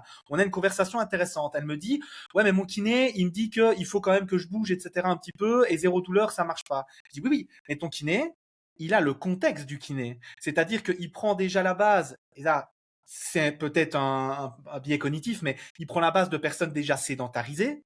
C'est-à-dire que lui, il est en mode, ouais, il faut quand même bouger, etc. Il n'y a pas de souci avec ça. Je suis d'accord, hein. Je suis d'accord avec ça. Mais je dis, mais moi, mon contexte, c'est pas celui de quelqu'un qui est au bureau et qui peut bouger. Mon contexte, c'est celui de quelqu'un qui est en plein crossfit, en train de se mettre une boîtasse et qui, de par l'intensité qui augmente, sa conscientisation corporelle et tout ce qu'elle gère en fait diminue. Et donc, tu prends des risques que tu prendrais pas dans le contexte du kiné. Rien que le fait d'expliquer ça, elle s'est dit, waouh, genre, j'avais jamais entendu ça. Mais je dis, ouais, parce qu'en fait, tu sais quoi, je vais te faire rêver. Ton kiné, il a raison, mais moi aussi. Parce qu'on n'a pas du tout la même base, le même contexte. Et là, j'espère que les gens qui sont en train d'écouter, les auditeurs qui sont en train d'écouter ce podcast, ils se rendent compte de ça. Faire bien attention au contexte. Je pense que honnêtement, moi, c'est ce qui a changé ma vie au niveau de l'accompagnement. Prendre le contexte de la personne, c'est game changer. Mais attention, ce n'est pas juste poser la question, c'est vraiment intégrer le type de vie et le type d'objectif de la personne pour lui créer un contexte qui est unique, pour que l'accompagnement soit le plus holistique, donc le plus global et le plus adapté à la personne possible. Ça, c'est vraiment un truc sur lequel je voulais mettre le point, quoi. Ouais, c'est super intéressant. Je pense que j'étais pas aussi poussée, ou du moins différemment, mais en prenant en compte tous les éléments que tu as dit, ouais, c'est hyper puissant, quoi. Puis en général, les gens, ils ont toujours tendance à se sous-estimer aussi. Ah, je suis pas capable de faire ça, etc. C'est encore une fois des croyances limitantes. Mais en fait, le corps humain, il est tellement puissant. Et on le remarque aussi au travers du CrossFit, parce que toi aussi, je sais que tu fais du CrossFit. Mais enfin, on est capable de faire tellement de choses.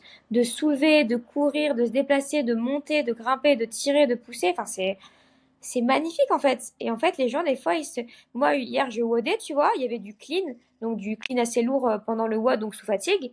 J'étais avec une fille sur la même barre, elle me disait jamais je pourrais mettre elle me disait plus de 40, tu vois. J'étais là, mais je suis sûre, parce que je voyais sa technique, je lui ai dit, et poulette, tu es largement capable.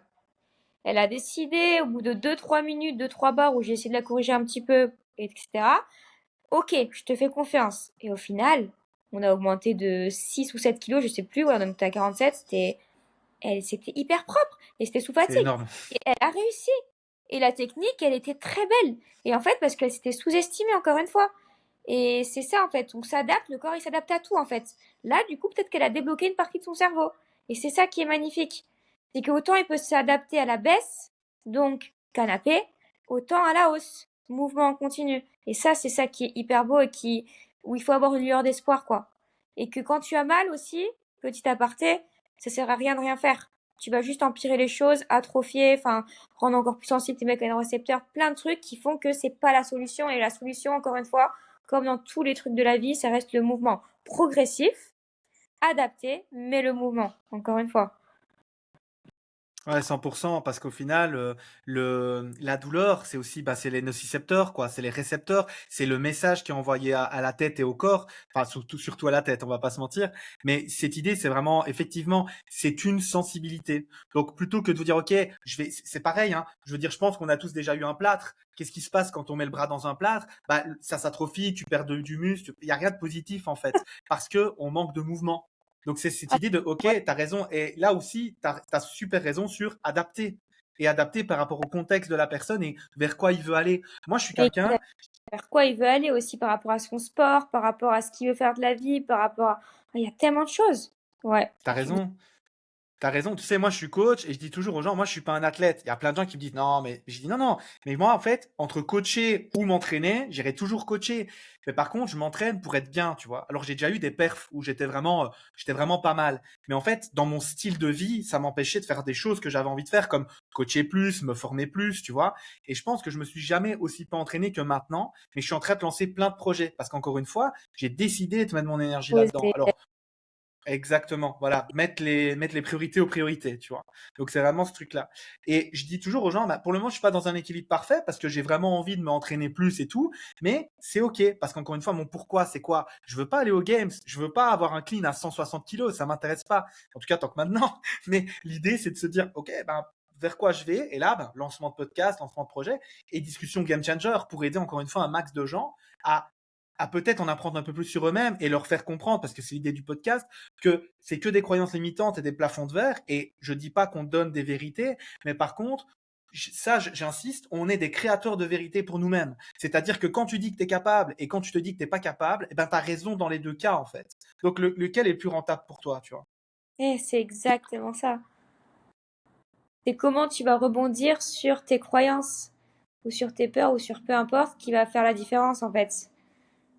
C'est la différence aussi entre genre conscient, enfin agir et penser à agir. C'est l'action que tu vas mettre en place. Ouais. Ouais, c'est intéressant parce que tu vois, par exemple, moi, dans mes sessions, je dis toujours aux gens, j'utilise beaucoup la méthode Strong Fit qui a été créée par Julien Pinault. Et en fait, il y a plein de choses à prendre. C'est vraiment très, très complexe comme système. Mais bon, moi, voilà, comme tout le monde, les bons artistes copient, les grands s'approprient. Donc, j'ai essayé de faire du copier-créer en disant, OK, je prends ces concepts-là et je vais essayer de les amener à travers le développement psychologique, psycho-émotionnel, etc. Donc, ma spécialité.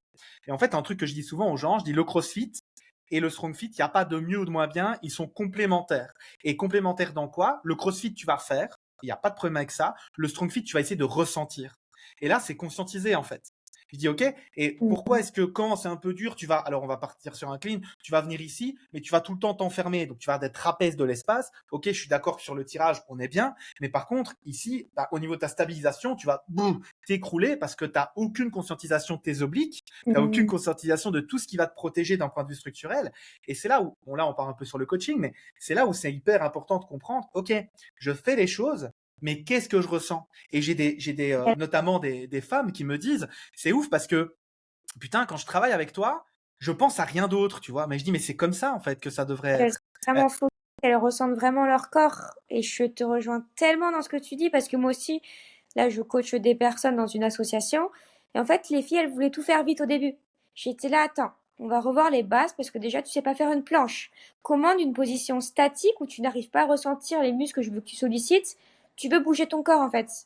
Là, on grille des étapes et des fois, c'est reculer pour mieux rebondir en fait par la suite. Et maintenant, la technique, elle est top. Les planches, j'ai plus rien à dire.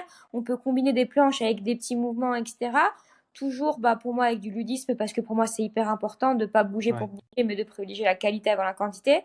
Mais en fait, c'est apprendre à bien bouger pour après plus bouger, en fait.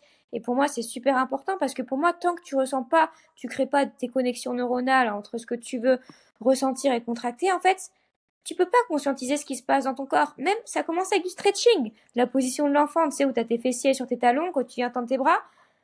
Si tu mets pas l'intention, et là on en revient aussi au pouvoir de l'intention, pour moi qui est un mot-clé, c'est le miel du miel, c'est que si tu mets pas l'intention sur la consigne que je te donne, et que tu es ailleurs, que tu penses à ce que tu vas manger avec mamie le midi, en fait t'es pas là, t'es pas présent et tu peux pas ressentir pleinement en fait ce que je veux, où tu veux que tu mettes l'accent.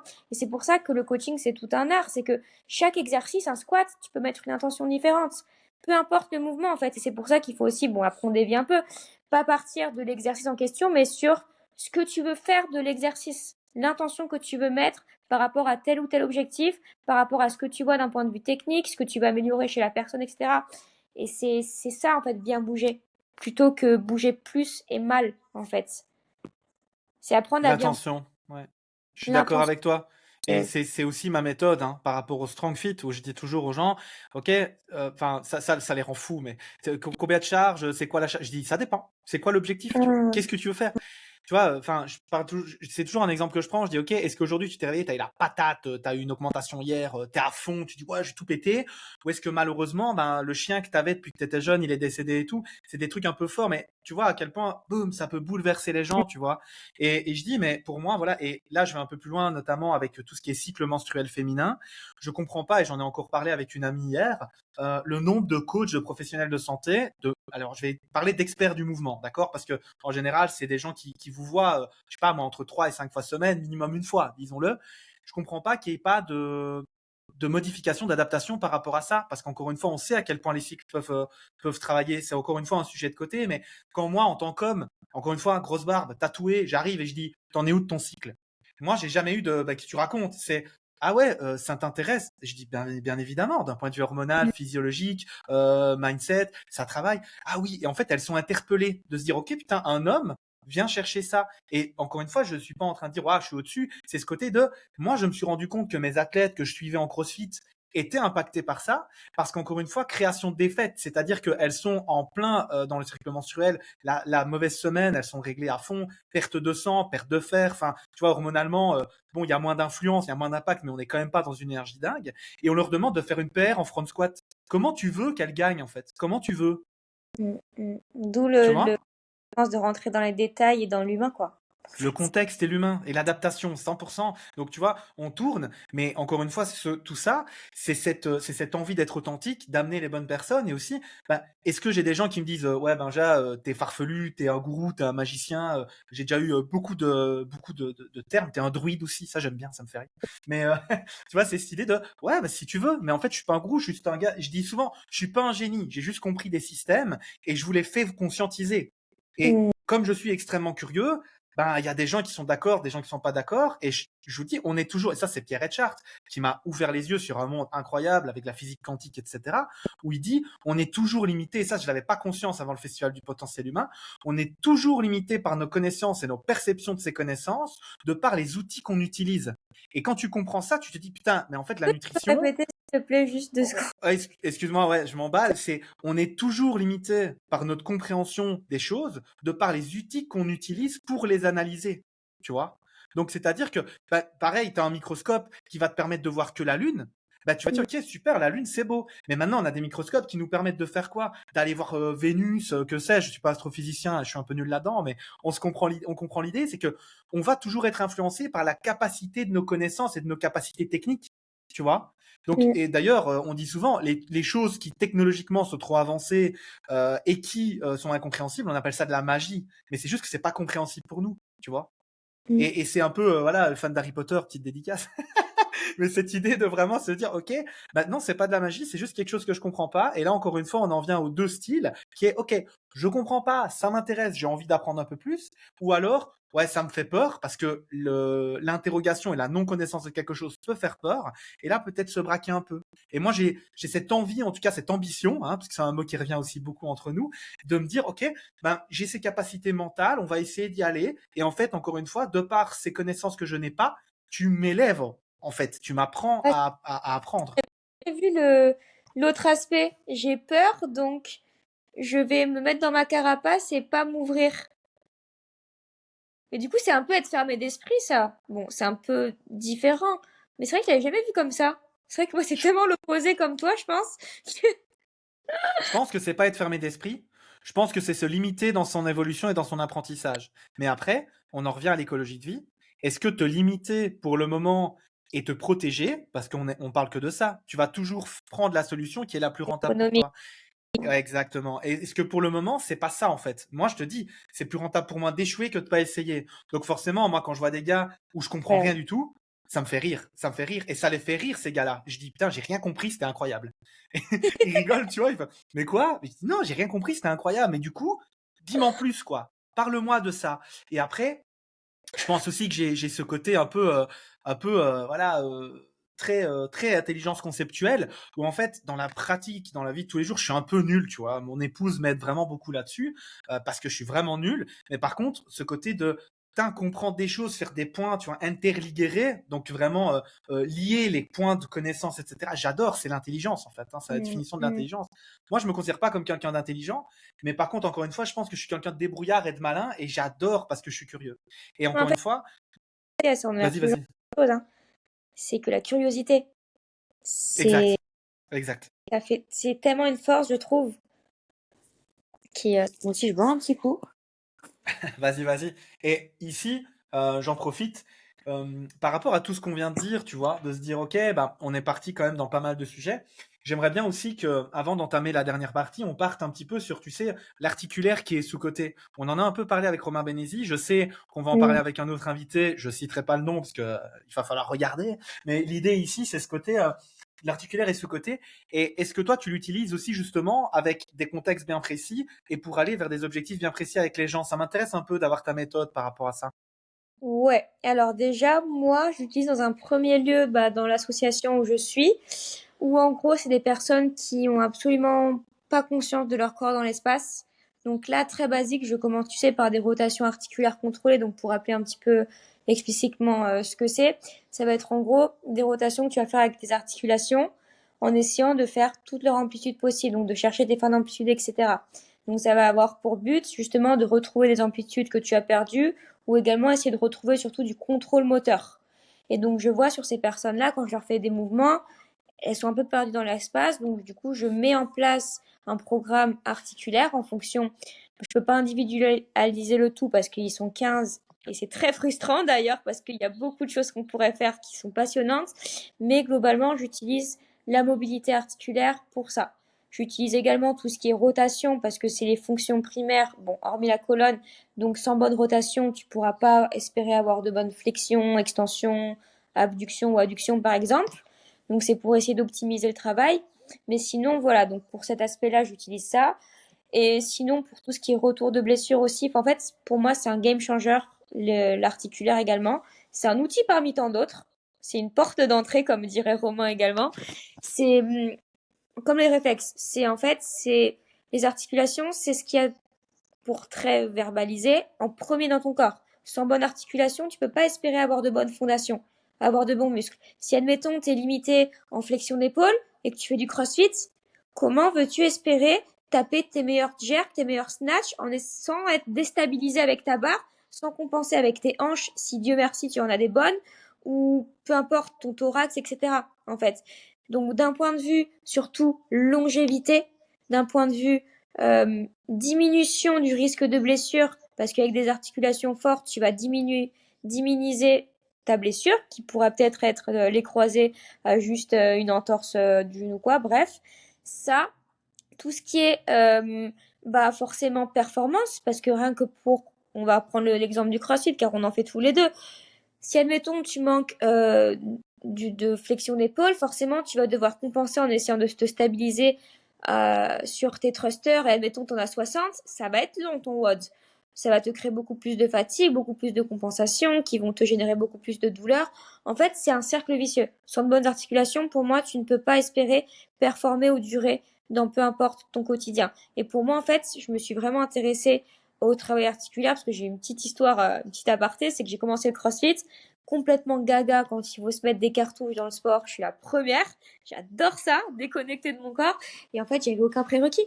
J'avais une rotation interne de hanche, c'était vraiment infernal. Donc pour tout ce qui était flexion, alors là, n'en parlons pas, je faisais que compenser. Donc j'avais des douleurs de lombaire, puis j'avais aucune rotation externe d'épaule. Et en flexion, c'était même pas en mode 180 ce qui est demandé au CrossFit, tu vois, c'était vraiment moins. En fait, je passais ma vie à compenser, je comprenais pas pourquoi j'avais des douleurs partout. Du coup, j'allais voir kiné, j'allais voir ostéo, j'ai carrément fait IRM, écho, radio, mais tellement de fois, en fait, je faisais que m'épuiser. J'avais aucune solution parce que c'était des solutions à court terme. Ça me faisait du bien un petit peu le kiné, mais ça replongeait parce que quand ça allait mieux, forcément, et têtu que je suis, je repartais au sport. Tandis qu'on sait très bien que la réathlétisation, une fois que t'es guéri, il faut la continuer parce que ça montre que t'as un maillon faible, etc. Mais en fait, ça m'a fait prendre conscience que moi, je voulais plus vivre dans la douleur, en fait. Et que je comprends pas les gens qui peuvent vivre dans la douleur. Enfin, c'est dur à dire, mais c'est vrai que quand tu es habitué, c'est peut-être plus écologique pour toi, encore une fois. Mais c'est pas normal, en fait, d'être dans la douleur. Et que la plupart des douleurs, en fait, des blessures que tu as, même les blessures musculaires, ça vient des tissus un peu plus profonds. Tout ce qui est ligaments, etc. Et tout ça, on joue avec ça, avec la mobilité, en fait. Pour rendre plus fort tes bases, tes fondations. Et pour après, te débloquer, te libérer de douleurs, de plein de choses quotidiennes, en fait. Et c'est vraiment un game changer parce que quand tu sors d'une séance de mobilité, t'as l'impression que tout est lubrifié, que tu peux faire, t'es un vrai ninja, tu vois. Mais bon, je suis pas du tout dans une secte. J'adore ouvrir le plus de portes possible, mais pour moi, ça a été vraiment un game changer et je l'utilise vraiment et c'est ma vision du coaching, c'est vraiment incorporer du travail articulaire. Bien sûr, quelqu'un qui fait du vélo, je vais pas lui bosser sa flexion d'épaule de malade, je pense que ça servirait absolument à rien, mais tout dépend du contexte encore une fois. Et pour moi, c'est vraiment que ce soit dans l'échauffement, brossage de dents. Franchement, c'est du brossage de dents articulaire. Tu prends soin de tes dents, pourquoi tu prendrais pas soin de tes articulations en fait? C'est la base. Et sans de bonnes bases, tu peux pas espérer aller mieux. Et encore une fois, c'est chiant. Ça peut prendre du temps. C'est pour ça que des fois, il y a les réflexes archaïques qui prennent la place, parce que, encore une fois, tout est lié au système nerveux. Mais, c'est une discipline, encore une fois. Tu veux ça? Eh ben, tu devras passer par ça. Et en fait, t'es obligé et c'est comme ça. Mais dans ce cas, te plains pas si t'as pas de perf ou quoi. Juste remets-toi en question. On va travailler comme ça et c'est encore une fois reculer pour mieux avancer. Et du coup, voilà pourquoi j'intègre ça. Je l'intègre, même pour moi, hein. Échauffement, routine matinale, quand j'écoute des podcasts ou quand je fais rien, ce qui est rare, mais voilà, tout le temps, et en séance à part, ou sur mes points faibles que je dois bosser. En fait, c'est trop simple, tu priorises, tu te fais un check-up, je fais des bilans articulaires, tu vois, je fais des check-up, en fonction du sport, bah, toute l'anamnèse, je sais pas si on peut employer ce mot, c'est les kinés normalement, oups, mais On tout le peut question. analyse de la posture, analyse de la personne, anamnèse, ça fonctionne. Ok, trop top, tu m'as pris un truc, trop bien. C'est tout ça, et ensuite, let's go, quoi. Check-up, et ensuite, tu mets l'accent sur, bah, tes maillons faibles, en fait. Et tu essaies de comprendre aussi l'antécédent. Où c'est que tu as été blessé? Cheville, t'as fait de la réathlée. Ah bah non, j'ai repris direct. Enfin, j'ai fait de la glace, le plâtre, et après je suis retournée direct sur le terrain. Bah forcément, du coup là, il y a un problème de pied, il y a un problème de contrôle moteur sur tout ce qui est inversion, inversion. En fait, tout est lié en fait. Tout est lié. Et des fois, tu peux avoir des douleurs de hanche, mais c'est pas la hanche le problème. C'est que t'as tellement compensé qu'en fait, c'était ton genou. T'as aucune rotation. T'as rien. T'as même au niveau du pied. Enfin, le pied, c'est hyper intéressant et je commence à m'intéresser de ouf au pied parce que c'est de là où tout part. Que ce soit en termes de réflexe archaïque ou en termes de mobilité, de présence du pouce bien ancré dans le sol ou bref, comment tu marches. C'est passionnant. Bref, c'est passionnant. Mais voilà, tout le travail articulaire qui peut que te faire performer en fait. Et qui peut te faire aussi ressentir les muscles que tu veux solliciter. Admettons, t'as aucune mobilité, ben encore une fois en rotation externe pour les tractions ou en flexion, bah forcément tu pourras pas recruter autant de muscles que tu le veux, puisque tu fais que compenser en fait pour te retrouver dans la position où tu veux être, mais en compensant et du coup en ayant mal après. Et encore une fois, le mouvement n'est absolument pas mauvais. J'encourage le mouvement. C'est juste dissocier en fait les prérequis avec le mouvement. Ouais, c'est super intéressant parce que tu vois, si je dois un petit peu synthétiser tout ça, la première chose, j'ai envie de dire longévité. On va vraiment aller chercher à travers la conscientisation et le fait d'aller chercher la conscientisation et le mouvement de l'articulation. Pour ceux qui ont la vidéo, je bouge un petit peu l'épaule, ok? Vraiment aller chercher cette idée de, ok, on sait où est cette articulation, on lui donne de la mobilisation. Parce que je dis toujours aux gens, connecter, mobiliser, renforcer. L'erreur, c'est qu'il y a des gens qui essayent de renforcer sous une contrainte trop forte et qui du coup n'ont aucune ni connexion ni mobilisation, tu vois. Donc en fait, c'est longévité certes, et c'est aussi cette idée de connecter, mais c'est aussi cette idée de enlever les contraintes. On va donner à travers un travail sensorimoteur, donc sensoriel au niveau du corps, et proprioceptif, à travers ce que le corps va ressentir. Ok, si vous êtes incapable de dire où est votre bras, ça va être compliqué de le gérer dans l'espace, notamment si vous êtes en train de marcher, c'est une chose, parce que les contraintes sont minimes. Si vous courez, c'en est une autre. Si vous sprintez, c'en est une autre. Mais si vous êtes avec une charge, pour reprendre le crossfit, de 60 kg au-dessus de la tête, là, on commence à comprendre un peu pourquoi c'est pas trop intéressant de pas être connecté, en fait. Hein. Et c'est toujours ce que je dis aux gens, mechanics, consistency, intensity. On apprend à faire le mouvement, on apprend à le répéter, et puis on met l'intensité à travers des répétitions et de la charge. Le problème, et ça, c'est beaucoup dans les professionnels de coaching, etc., qui, ok, je m'amuse pas, tiens, augmente la charge, tu vois. Alors, soyez attentifs face à ça, parce que pourquoi ils s'amusent pas? Peut-être qu'ils s'amusent pas parce qu'ils ressentent pas, mais peut-être qu'ils ressentent pas parce que c'est trop léger, mais parce qu'ils connectent pas. Alors après, ils connectent peut-être pas parce que c'est trop léger, mais dans le WOD, on s'amuse, on va les laisser avec l'intensité qui monte bouger et s'amuser, mais par contre, on va essayer de les connecter, de les renforcer, de les corriger, de les protéger, de les connecter à travers, dans le CrossFit notamment, le travail de skill strength, donc le travail de renforcement et de connaissance, d'apprentissage, je vais y arriver, de la capacité avant le WOD, quoi. Donc tu vois, chaque chose en son temps. Moi, je dis toujours aux gens, là, je suis en train de former un coach, je lui disais, je dis, tu vois, là, par exemple, est-ce que c'est parfait ce mouvement en étant en WOD? Il me dit non. Je dis, est-ce qu'il est en danger? Je sais pas. Il est honnête. Je dis, bah écoute, je t'explique. En fait, regarde. Donc, il a une petite rotation de hanche, ta. Je dis, il est en train de compenser, c'est une certitude, mais il n'est pas en danger parce que on sait qu'il a mis une charge qui est vraiment plus petite que ce sur quoi il a bossé, etc. Et après, il me dit, ouais, je sens plus un côté que l'autre. Intéressant. Tu te connectes mieux. Du coup, tu as compris une compensation. Oui. Et ben maintenant, on sait ça. Et tu sais, il y a un moment, il faut savoir aussi laisser aux gens je vais pas dire le droit de se perdre, mais encore une fois, il faut qu'ils explorent parce que c'est par l'exploration de nos extrêmes qu'on arrive à trouver notre équilibre aussi, tu vois. Donc T'as c'est bien toujours dit. un peu ça le coaching pardon, c'est ok permettre aux gens de s'éloigner, de faire le truc, mais de jamais être trop loin pour pas qu'ils se fassent mal, tu vois. Non, c'est hyper bien dit. Puis encore de cet aspect-là, c'est pour les personnes qui font pas vraiment de sport. Le travail articulaire, c'est aussi parce qu'en gros, tu perds vraiment chaque amplitude que tu utilises plus. Encore une fois, on revient toujours à la Ouais. même chose, mais le cerveau, Ah, il est use it or écologique. lose it quoi. Ouais, utiliser ou perdre. Use it or lose it. Et en fait, tout ce que tu utilises plus, tu le perds. Admettons, tu fais plus de rotation extrême au niveau de ta colonne, bah tu m'étonnes que tu peux potentiellement te faire mal parce que du coup, t'as plus l'habitude d'y aller, tu veux y aller d'un coup parce que tu es contraint d'y aller parce qu'il y a un danger. et tu dois y aller, tu n'as pas mis de progressivité ni rien, bah forcément tu vas te faire mal. Mais en fait, c'est pour montrer que aucun mouvement n'est mauvais, c'est juste toi ou la personne qui n'est pas assez préparée. Et encore une fois, on en revient aux contraintes qui dépassent les capacités, mais ramasser un stylo dos rond, si tu y allais progressivement ou quoi, tu n'auras aucun effet.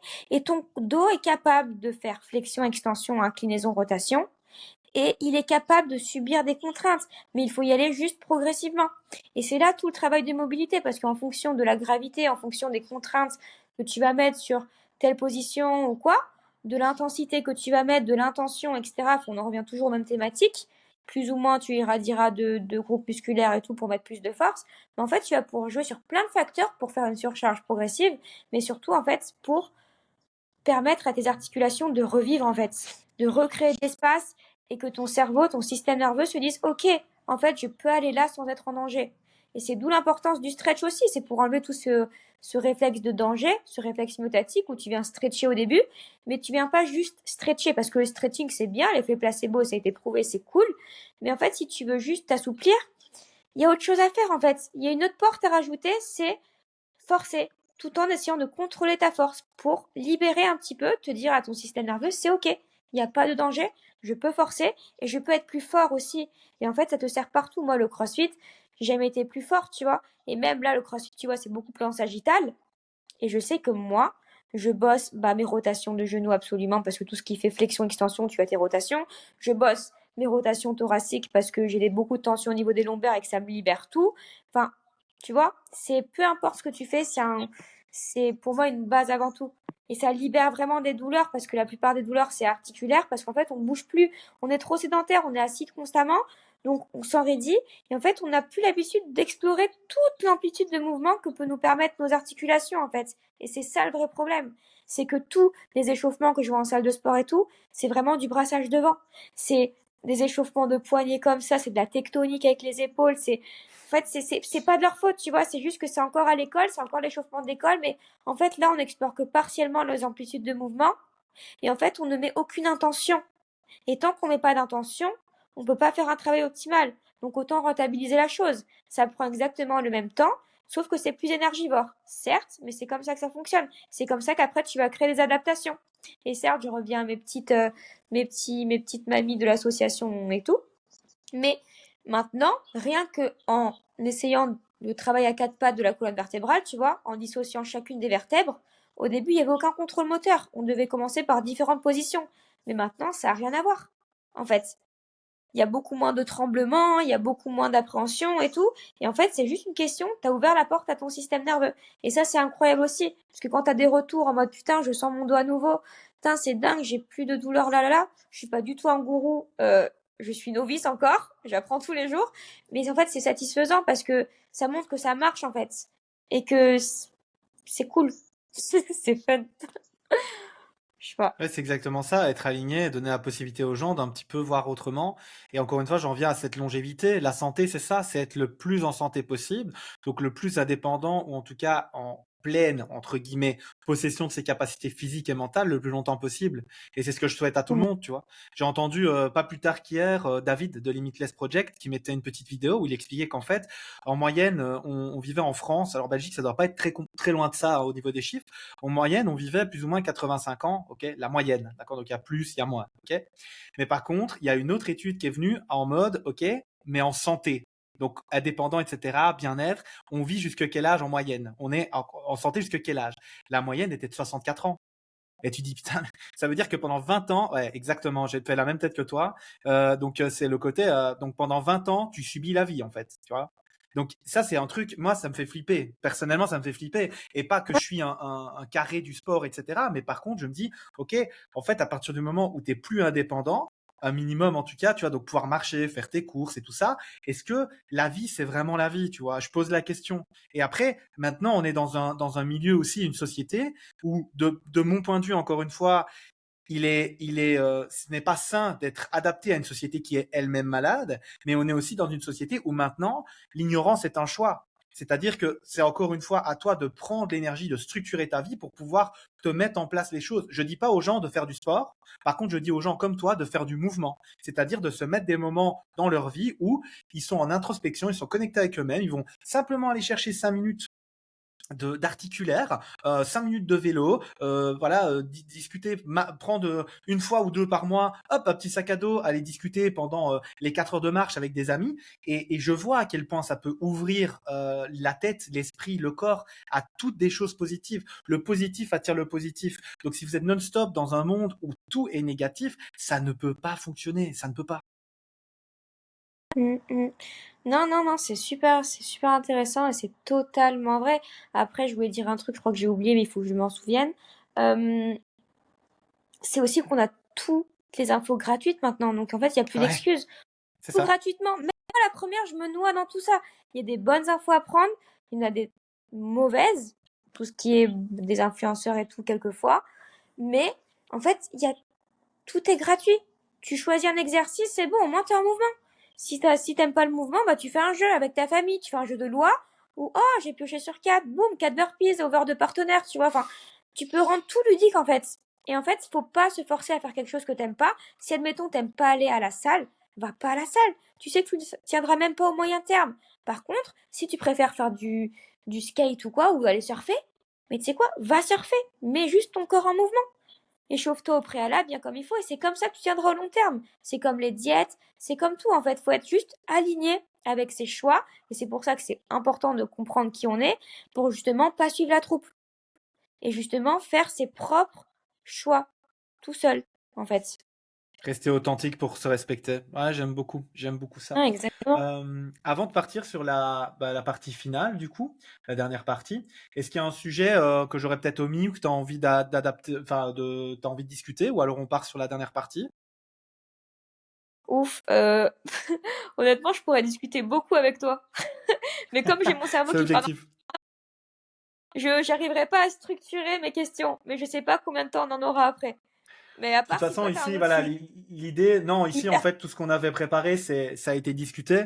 Et puis, je pense qu'honnêtement, on a déjà donné beaucoup d'infos, mais c'est l'histoire, c'est l'idée de, voilà, si tu as envie de discuter dans le dernier sujet avant de partir sur la dernière partie dont on avait parlé, ben, voilà. Mais a priori, ça a l'air ok, sauf si encore une fois, t'en as un. Ouais, c'est ok. Bah, la prochaine fois, par Insta. Sans souci, avec plaisir.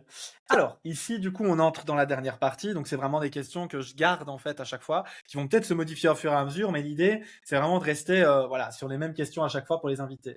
La première chose, c'est, peux-tu me donner un livre, une œuvre, un podcast, ou un de chaque, ou juste un, hein, que tu conseillerais et pourquoi?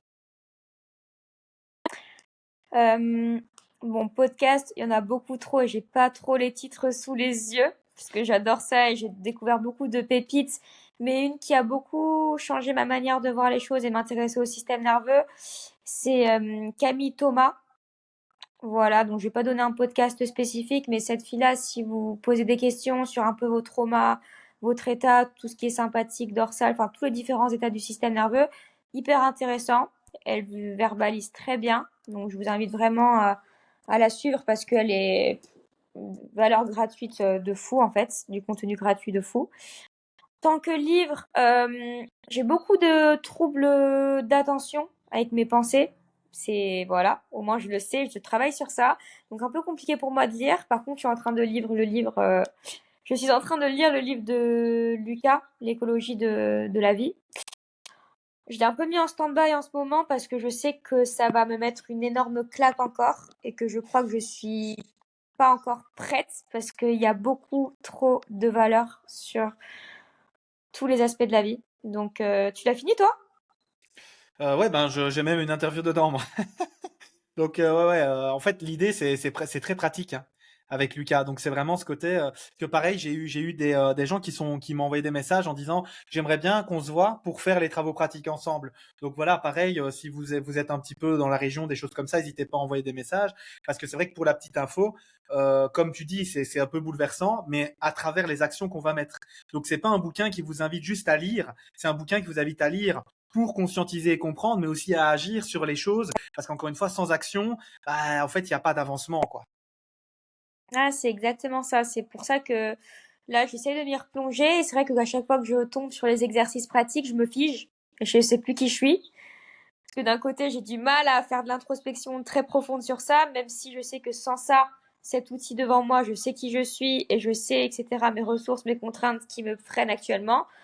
Mais voilà, en tout cas, c'est vraiment un livre que je recommande, peu importe l'âge, peu importe l'état de la vie, les étapes tout au long de sa vie, je pense, puisqu'on évolue chaque jour. Et on ne connaîtra jamais assez bien, je pense, de par les rencontres qu'on fera, de partout, en fait. Et pour moi, c'est vraiment un game changer pour vraiment être aligné avec sa propre vie, que ce soit personnellement et professionnellement. Et moi, j'ai commencé à vraiment le ressentir rien qu'avec la sphère sociale, l'entourage. Et rien que ça m'a mis une énorme claque. Et là, il y a beaucoup plus d'outils, plus poussés, des ressources temporelles, des ressources créatives, plein de choses qui font que on peut vraiment idéaliser et surtout mettre en pratique sa vie de rêve en fait. Et ça c'est vraiment beau parce que je pense que c'est hyper important de déjà faire un travail qui nous passionne parce qu'on passe 70% de son temps et pour moi, c'est que pour moi, encore une fois, c'est ok. Me lever lundi matin en me disant putain il me reste une semaine de travail et ça, se dire ça à 70 ans, pour moi c'est pas forcément une vie, c'est surtout la subir plutôt que la vivre. Donc voilà, ça fait beaucoup d'appels de phare et je pense honnêtement qu'il faut faire ce travail avec une personne. J'avais commencé à le faire avec Emma, que j'avais parlé tout à l'heure. Je pense qu'il faut le faire avec quelqu'un ça permet d'avoir des échanges et de rebondir sur certaines choses, sur certains aspects de sa personnalité dont on n'était pas forcément au courant ou des personnes qui ont suivi notre évolution pendant l'enfance. Ah oui, mais toi t'étais comme ça, petite, peut-être que bah. En fait, que ouvrir des petites portes et ces petites portes faut les prendre en fait. Donc j'étais en train de lire Le Grand Saut aussi. Je sais que lui, je vais bientôt le réattaquer parce que j'avais lu le début. En fait, c'est un peu ça mon problème. C'est que Le Grand Saut, par contre, je le conseille aussi. Même si je l'ai pas lu en entier, c'est la peur de la réussite, je pense qu'on n'en parle pas assez. Bah, c'est carrément les thèmes qu'on a abordés, c'est-à-dire l'auto-sabotage, par peur de réussir plus que ce qu'on nous autorise Ouais. nous-mêmes et les autres à réussir. Donc ouais, clairement, le grand saut, c'est aussi un truc, je l'ai proposé, donc c'est un livre aussi que Lucas, hein, propose quand il lance le mentoring. Mm. Et j'ai une amie qui m'a envoyé un message en me disant, ouais, j'aimerais vraiment bien me lancer plus dans l'entrepreneuriat, etc. Séverine, on te fait des bisous. Et donc, l'idée, c'est qu'en fait, je lui ai dit, bah écoute, moi j'ai plein de livres, mais par contre, le grand saut, c'est quand même vraiment top parce que justement, c'est un peu cette peur de la réussite et de l'auto-sabotage. Et c'était pile ce qu'elle voulait. Elle m'a dit, ouais, ben, je vais aller voir et tout ça. Et c'est vrai que là, elle est en train de le lire. Elle me dit, putain, il y a quand même quelques sales trucs qui remettent en Ouais. question. C'est l'objectif des grands bouquins, en fait. Hein. C'est que ça va pas En forcément fait, parler aux autres, mais pardon, ouais. excuse-moi, vas-y, finis. Non, Désolée, non, sans souci, ça va pas forcément parler aux autres, mais à toi-même, ça doit, entre guillemets, un peu te bouleverser et t'interpeller, quoi, ouais. Ouais, en fait, c'est ça, à partir du moment, et tu as très bien dit que ça te bouleverse, il faut pas s'arrêter. Ça montre qu'en fait, c'est un travail. Ça travaille sur toi. Il y a quelque chose qui est à l'intérieur beaucoup plus profond. Et pour moi, c'est même avec un thérapeute. C'est que là, le travail, il commence. Si tu ressens rien, il y a des questions à se poser. Mais continue quand même, parce qu'il y aura toujours cette Ouais. lumière, encore une fois. Mais par contre, quand ça commence à être très désagréable et qu'il y a plein de choses, plein de pensées qui arrivent, mais pour moi, c'est une porte d'entrée. Et que là, il faut continuer parce que là, ça va éclaircir des trucs. Et c'est pour ça aussi l'importance d'être seul. Après, prendre le temps seul, de repenser à ça, de faire ça, ça, ça. Ok, du coup, tu crées beaucoup plus de liens, de connexions. Bam, mais ok, il y a ça rejoint ça. Bref, c'est hyper important et c'est ça. Même avec un thérapeute, c'est le premier chemin et c'est la première victoire, en fait. C'est que là que le travail commence. Donc, c'est très beau ce que tu as dit parce que, ouais, ça. Alors, prochaine question, du coup. Y a-t-il une citation ou un mantra qui te guide dans les moments difficiles? Euh, Mais je crois que je vais revenir sur la phrase du début parce que c'est celle que je traverse actuellement et qui je sais, va m'illuminer. Tu sais, quand je disais que euh, à ne rien tenter, on peut finir aussi par ne rien vivre. En gros, Ouais, si on décide de se camoufler dans ses rêves, en fait, se créer une utopie, et si on met rien en pratique, ben, en fait, tu vas juste idéaliser, mais tu mettras jamais le mouvement et l'action en place, et du coup, ben, en fait, tu n'auras fait que subir ta vie, et tu vivras qu'avec des regrets, en fait. Et tu passeras à côté de la vie que tu rêves, et en fait, tu resteras dans ta zone de confort, mais qui est quand même inconfortable. Ça, c'est aussi un mot un peu, un peu bizarre, mais t'es dans ta zone de confort, mais c'est très désagréable pour toi, quand même, parce que tu sais que tu mérites mieux. Donc, essayez, petit pas par petit pas, tout dépend comment tu fonctionnes. Travaille sur toi, conscientise les choses, bam, bam, et après, petit pas par petit pas, si tu fonctionnes mieux comme ça, ou entoure-toi bien, rien qu'entourage, qui peut peut-être te permettre des opportunités qui vont te correspondre parce que tu as la même vision des choses, du coaching, de ça, de la vie, et en fait, tu vas que pouvoir t'aligner. Comme tu dis, le positif attire le positif. Et déjà, quand tu commences à bien t'entourer, ça fait vraiment la différence. Donc, je dirais, moi, c'est cette phrase actuellement qui me parle le plus. Après, il y a énormément de citations, énormément. Mais celle-ci, c'est celle que je pense à l'instant T, quoi. Ouais, top, top, super, mais Et toi? ça parle, hein. Ouf, moi j'en ai vraiment plein, mais je pense que ma préférée, c'est je préfère mourir incompris que de passer ma vie à m'expliquer. Je pense vraiment que ça a été un game changer dans ma vie d'accepter ça, parce qu'en fait, j'ai vraiment essayé, de par le manque de confiance en moi que j'ai eu longtemps et que j'ai toujours, en fait, qui me permet, par contre, de devenir une ressource dans le sens où je suis tout le temps en train de m'adapter, d'apprendre, etc. Je remarquais que j'avais vraiment explosé le jour où j'avais arrêté d'essayer de convaincre les autres que j'étais bon et plutôt d'agir pour justement être meilleur et aider. Et en fait, encore une fois, c'est ce côté d'authenticité. C'est je répète, hein, mais je préfère mourir incompris que de passer ma vie à m'expliquer. C'est une citation qu'on donne à Einstein, donc je pense que le gars, il était quand même vraiment solide, tu vois. Incroyable. Mais voilà, mais l'idée, c'est ça. Je pense vraiment que encore une fois, dans ce thème d'authenticité, c'est celle qui me vient le plus vite à l'esprit, quoi. Merci d'avoir posé la question, Mm. du coup. Ah non, Euh, c'est très... si, donc, pour la prochaine question, si tu devais laisser un seul message au monde, lequel serait-il? Bon, bah, ça va être le sujet du podcast, hein. C'est l'authenticité, hein. C'est, moi, ça me parle le plus. C'est vraiment, soyez vous-même. Essayez pas d'être différent ou quoi, parce que peut-être que vous l'êtes, en fait, c'est totalement OK. Et c'est comme ça que vous allez évoluer, en fait. C'est pas en appartenant à un troupeau, à une case, mais c'est en sortant de cette case et en exploitant, en exprimant votre potentiel et qui vous êtes vraiment, que vous allez pouvoir, pour moi, être le plus heureux possible, quoi, parce que vous allez être vraiment vous-même et après, tout va pouvoir se libérer par la suite, que ce soit vos entourages, vos passions, etc. Parce que pour moi, il n'y a rien de plus beau que la connaissance de soi pour établir ses choix, s'entourer de la bonne des manières et puis même créer des relations saines, en fait, même amoureuses. Si t'es toxique avec toi, si t'as pas travaillé sur tes traumas, si t'es pas toi-même et tout, tu vas juste, après, il y a le livre Attached, qui est anglais sur les relations, sur les différents types d'attaches, qui sont au nombre de 4, en gros.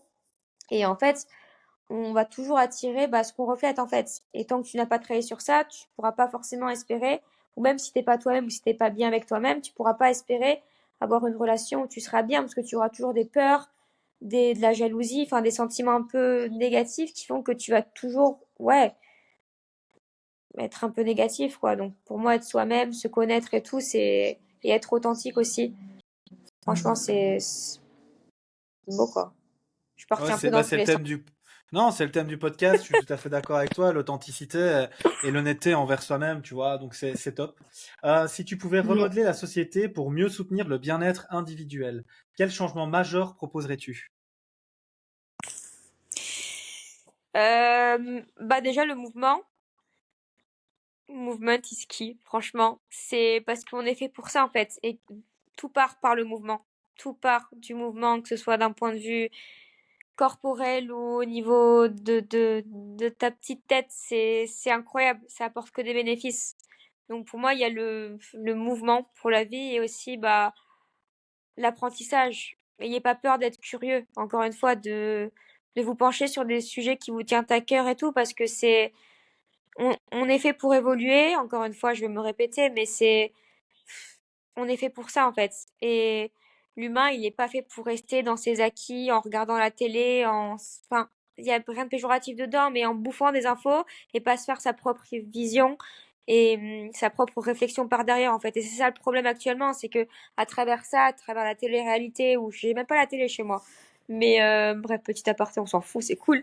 Mais c'est qu'à travers ça, en fait, on finit par gober, gober, gober, un peu comme les podcasts, si en fait on n'en tire pas des choses soi-même. Et c'est ça le problème, c'est qu'en fait on ne permet plus de se faire sa propre réflexion et tout. Et je trouve qu'on évolue moins que si on essayait de comprendre les choses et de se questionner soi-même en fait. Et pour ça, faut être curieux en fait, de se remettre en question et de d'ouvrir plusieurs portes. Si tu avais quelqu'un à me proposer pour le podcast, ce serait qui? Euh... je pensais à 3 personnes, mais je vais peut-être essayer d'en dire une. Pourquoi pas par la suite, je pensais à Tom Tellier et Damien Hospital pour leur vision qu'ils ont du coaching et Tom surtout pour aussi tout le travail qu'il fournit, s'endormir. Ça, c'est un exploit. Je sais pas comment il fait, sans ce besoin primaire qui est dormir. Sinon, là, je pensais surtout à Emma Parou, que je sais pas si tu as sur Instagram, parce que elle est également très dans l'introspection, dans tout ce qui est ouverture d'esprit, dans tout ce qui est aussi un petit peu coaching holistique, tout ce qui est angoisse, etc. Donc je pense que ça pourrait énormément te plaire aussi, et c'est une fille qui est quand même extraordinaire, avec qui j'avance énormément. Et voilà, donc je pense surtout à elle. Mm. Ok, super. Et ici, du coup, un dernier conseil que tu souhaites laisser aux gens qui nous écoutent? Que avec tout ce qu'on s'est dit, je pense qu'il faut, on a, il y aura toujours une lumière qui sera là pour illuminer, même dans les moments les plus darks qu'on peut passer ou quoi. Il faut faire confiance à cette petite lumière. Si elle n'est pas là, elle est quand même là. Elle est peut-être un peu loin, mais ça vaut le coup d'avancer. Et c'est comme ça, je pense, qu'on se forge vraiment, qu'on apprend vraiment à qui on est. C'est en vivant toutes les expériences, même les côtés sombres. Mais c'est comme l'océan. Il est agité, il y a des tornades, et après, il y a tout qui revient dans le calme. Et en fait, c'est ça la vie. C'est que pour moi, j'essaie vraiment de le prendre dans ce côté où il n'y a rien de positif, rien de négatif. C'est que des expériences. Et ces expériences, surtout quand elles sont négatives en plus, elles t'apportent beaucoup. Que ce soit dans l'entrepreneuriat, dans ta vie pro, ta vie perso, je trouve ça incroyable, et c'est comme ça que là, à tout juste 24 ans, j'ai réussi à avancer. Je suis pas du tout là où je veux actuellement, mais j'ai réussi à avoir des petites étincelles en moi parce que je crois à cette lumière, et j'invite tout le monde à se visualiser ça, et à tenir bon, et ne pas hésiter à se faire aider par un thérapeute. Il n'y a aucun tabou avec ça, et pour moi, ça serait vraiment une preuve de maturité de faire appel à ça. Ouais, super, c'est un beau dernier conseil. Et toi? Euh, Du coup, ouais, moi, si je fais ça à chaque podcast, ça va être compliqué. Mais oui, effectivement, l'idée, c'est cette authenticité et pas avoir peur, effectivement, d'aller dans la confrontation, parce que je pense que tout ce qui est confrontation, je fais que plus soyez ce que tu dis, mais je pense que c'est encore le mieux dans ce genre de moment, c'est de d'amener ma petite pierre à l'édifice de cette perspective, cette perception du problème. Et effectivement, ce n'est qu'une perception, en fait. Donc, quand vous voyez quelque chose qui est confrontant, c'est peut-être à travers cette épreuve et cette confrontation que vous allez découvrir des moments, des sensations, une identité qui est incroyablement puissante et qui en général vaut le coup, parce qu'il n'y a rien de confrontant et dans lequel on va aller qui ne vaut pas le coup. Ça veut dire que potentiellement, vous n'avez peut-être pas l'énergie, vous n'avez peut-être pas la force pour le moment, mais par contre, ça va vraiment vous permettre euh, de devenir qui vous avez potentiellement encore une fois envie d'être. Et donc je suis tout à fait d'accord encore une fois avec ce que tu dis qui pour moi est de l'autre côté du combat. Il y a certainement de très belles choses, quoi. Ah, Super. c'est exactement. Euh, Le mot perception, il est top. Il est top. La vie n'est que ouais, perception. carrément. Bah, je parle souvent de Ah, perception et de on prise, va mais aller. j'y crois à fond parce que, bah, encore une fois, avec l'expérience, c'est pas des vérités absolues, comme je dis. C'est toujours des vérités créées et encore une fois, par rapport à notre vécu, notre perception, notre culture, tout Exactement. ça, quoi. Top. Et si, du coup, comment est-ce qu'on peut te contacter? Donc, mail, Instagram, et dans quelle région es-tu? Alors, moi, je suis dans la région au Pays Basque, là où il y a les belles montagnes et l'océan, etc. Donc, surtout à Biarritz, donc dans le sud-ouest de la France, en gros, tout au sud vers l'Espagne. Et sinon, on peut me contacter sur Instagram. Donc, soit en tapant Inès Cifuentes, ou alors en tapant Sifu Coaching. Cifou Coaching. Et je suis beaucoup active, ouais, ici, et un peu plus sur Thread, Suite maintenant. Je sais pas comment on le met, je trouve ça cool. Et toi? Ok. Bah pareil, hein, Instagram, moi j'ai The Holistic Way. En fait, à chaque fois tu me dis, et toi? J'aime bien. Ah oui, Moi c'est pareil, hein, The Holistic Way podcast ou alors Coach and Rebel Benja, qui est plutôt ma page privée en dehors du travail où j'essaye d'être un petit peu plus structuré et de mettre surtout les gens que j'interviewe en avant sur la page de Holistic Way. Donc l'idée c'est avec The Holistic Way de pouvoir justement te mettre en avant par exemple parce que tu es la personne que j'invite aujourd'hui. Mais par contre le Coach and Rebel c'est vraiment montrer qui je suis à travers les expériences et surtout notamment pas mal de contenus que je partage sur les stories qui sont pas forcément de moi, même très peu, parce qu'en fait moi je prends pas spécialement le temps de créer du contenu comme ça, mais par contre je partage des idées, des ouais. points de vue et un petit peu des mindsets qui m'intéressent. Et je trouve Ça, que mettre les j'adore autres en quand tu fais avant, ça, ouais. bah voilà, ouais, c'est les échos que j'ai beaucoup. Et en Ça fait moi parle. ça me Ouais, et puis c'est écologique pour moi, tu vois. C'est-à-dire que je partage des choses dans lesquelles je suis, autant des trucs de manga, Dragon Ball, parce que je trouve ça très fun, autant des vérités un petit peu crues, en mode, voilà, si tu ne fais pas de toi ta priorité, personne d'autre ne le fera. C'est des choses un petit peu qui me parlent, donc j'essaye, à travers cet écosystème Instagram, de pouvoir inspirer les autres à prendre soin d'eux-mêmes, quoi. Ah, c'est magnifique. Super. Eh Ok. ben, du coup, Inès, merci à toi pour le temps que tu as passé avec moi aujourd'hui, et je te souhaite en tout cas bonne continuation. Bah, je te remercie beaucoup, Benjamin. C'était un trop bon moment partagé avec toi. Et bah, on se revoit très vite. Je Ouais, vais à très écouter tout. vite. Ça va être. C'est sympa. Et du coup, Et au revoir à tout le monde. oublie pas de mettre Dis-moi. ton lien Podia aussi. Ton lien Podia. Ouais, ouais. En fait, le problème, c'est pas de mettre le lien, c'est de le mettre accessible. Mais bon, c'est de la technique, il faut que je gère. Et j'ai le temps. C'est pas ma zone de génie. Mais je vais le mettre, c'est promis. Super. Eh ben, Ok. super. Merci à tout le monde et au revoir et à bientôt sur un prochain podcast de Holistic Way.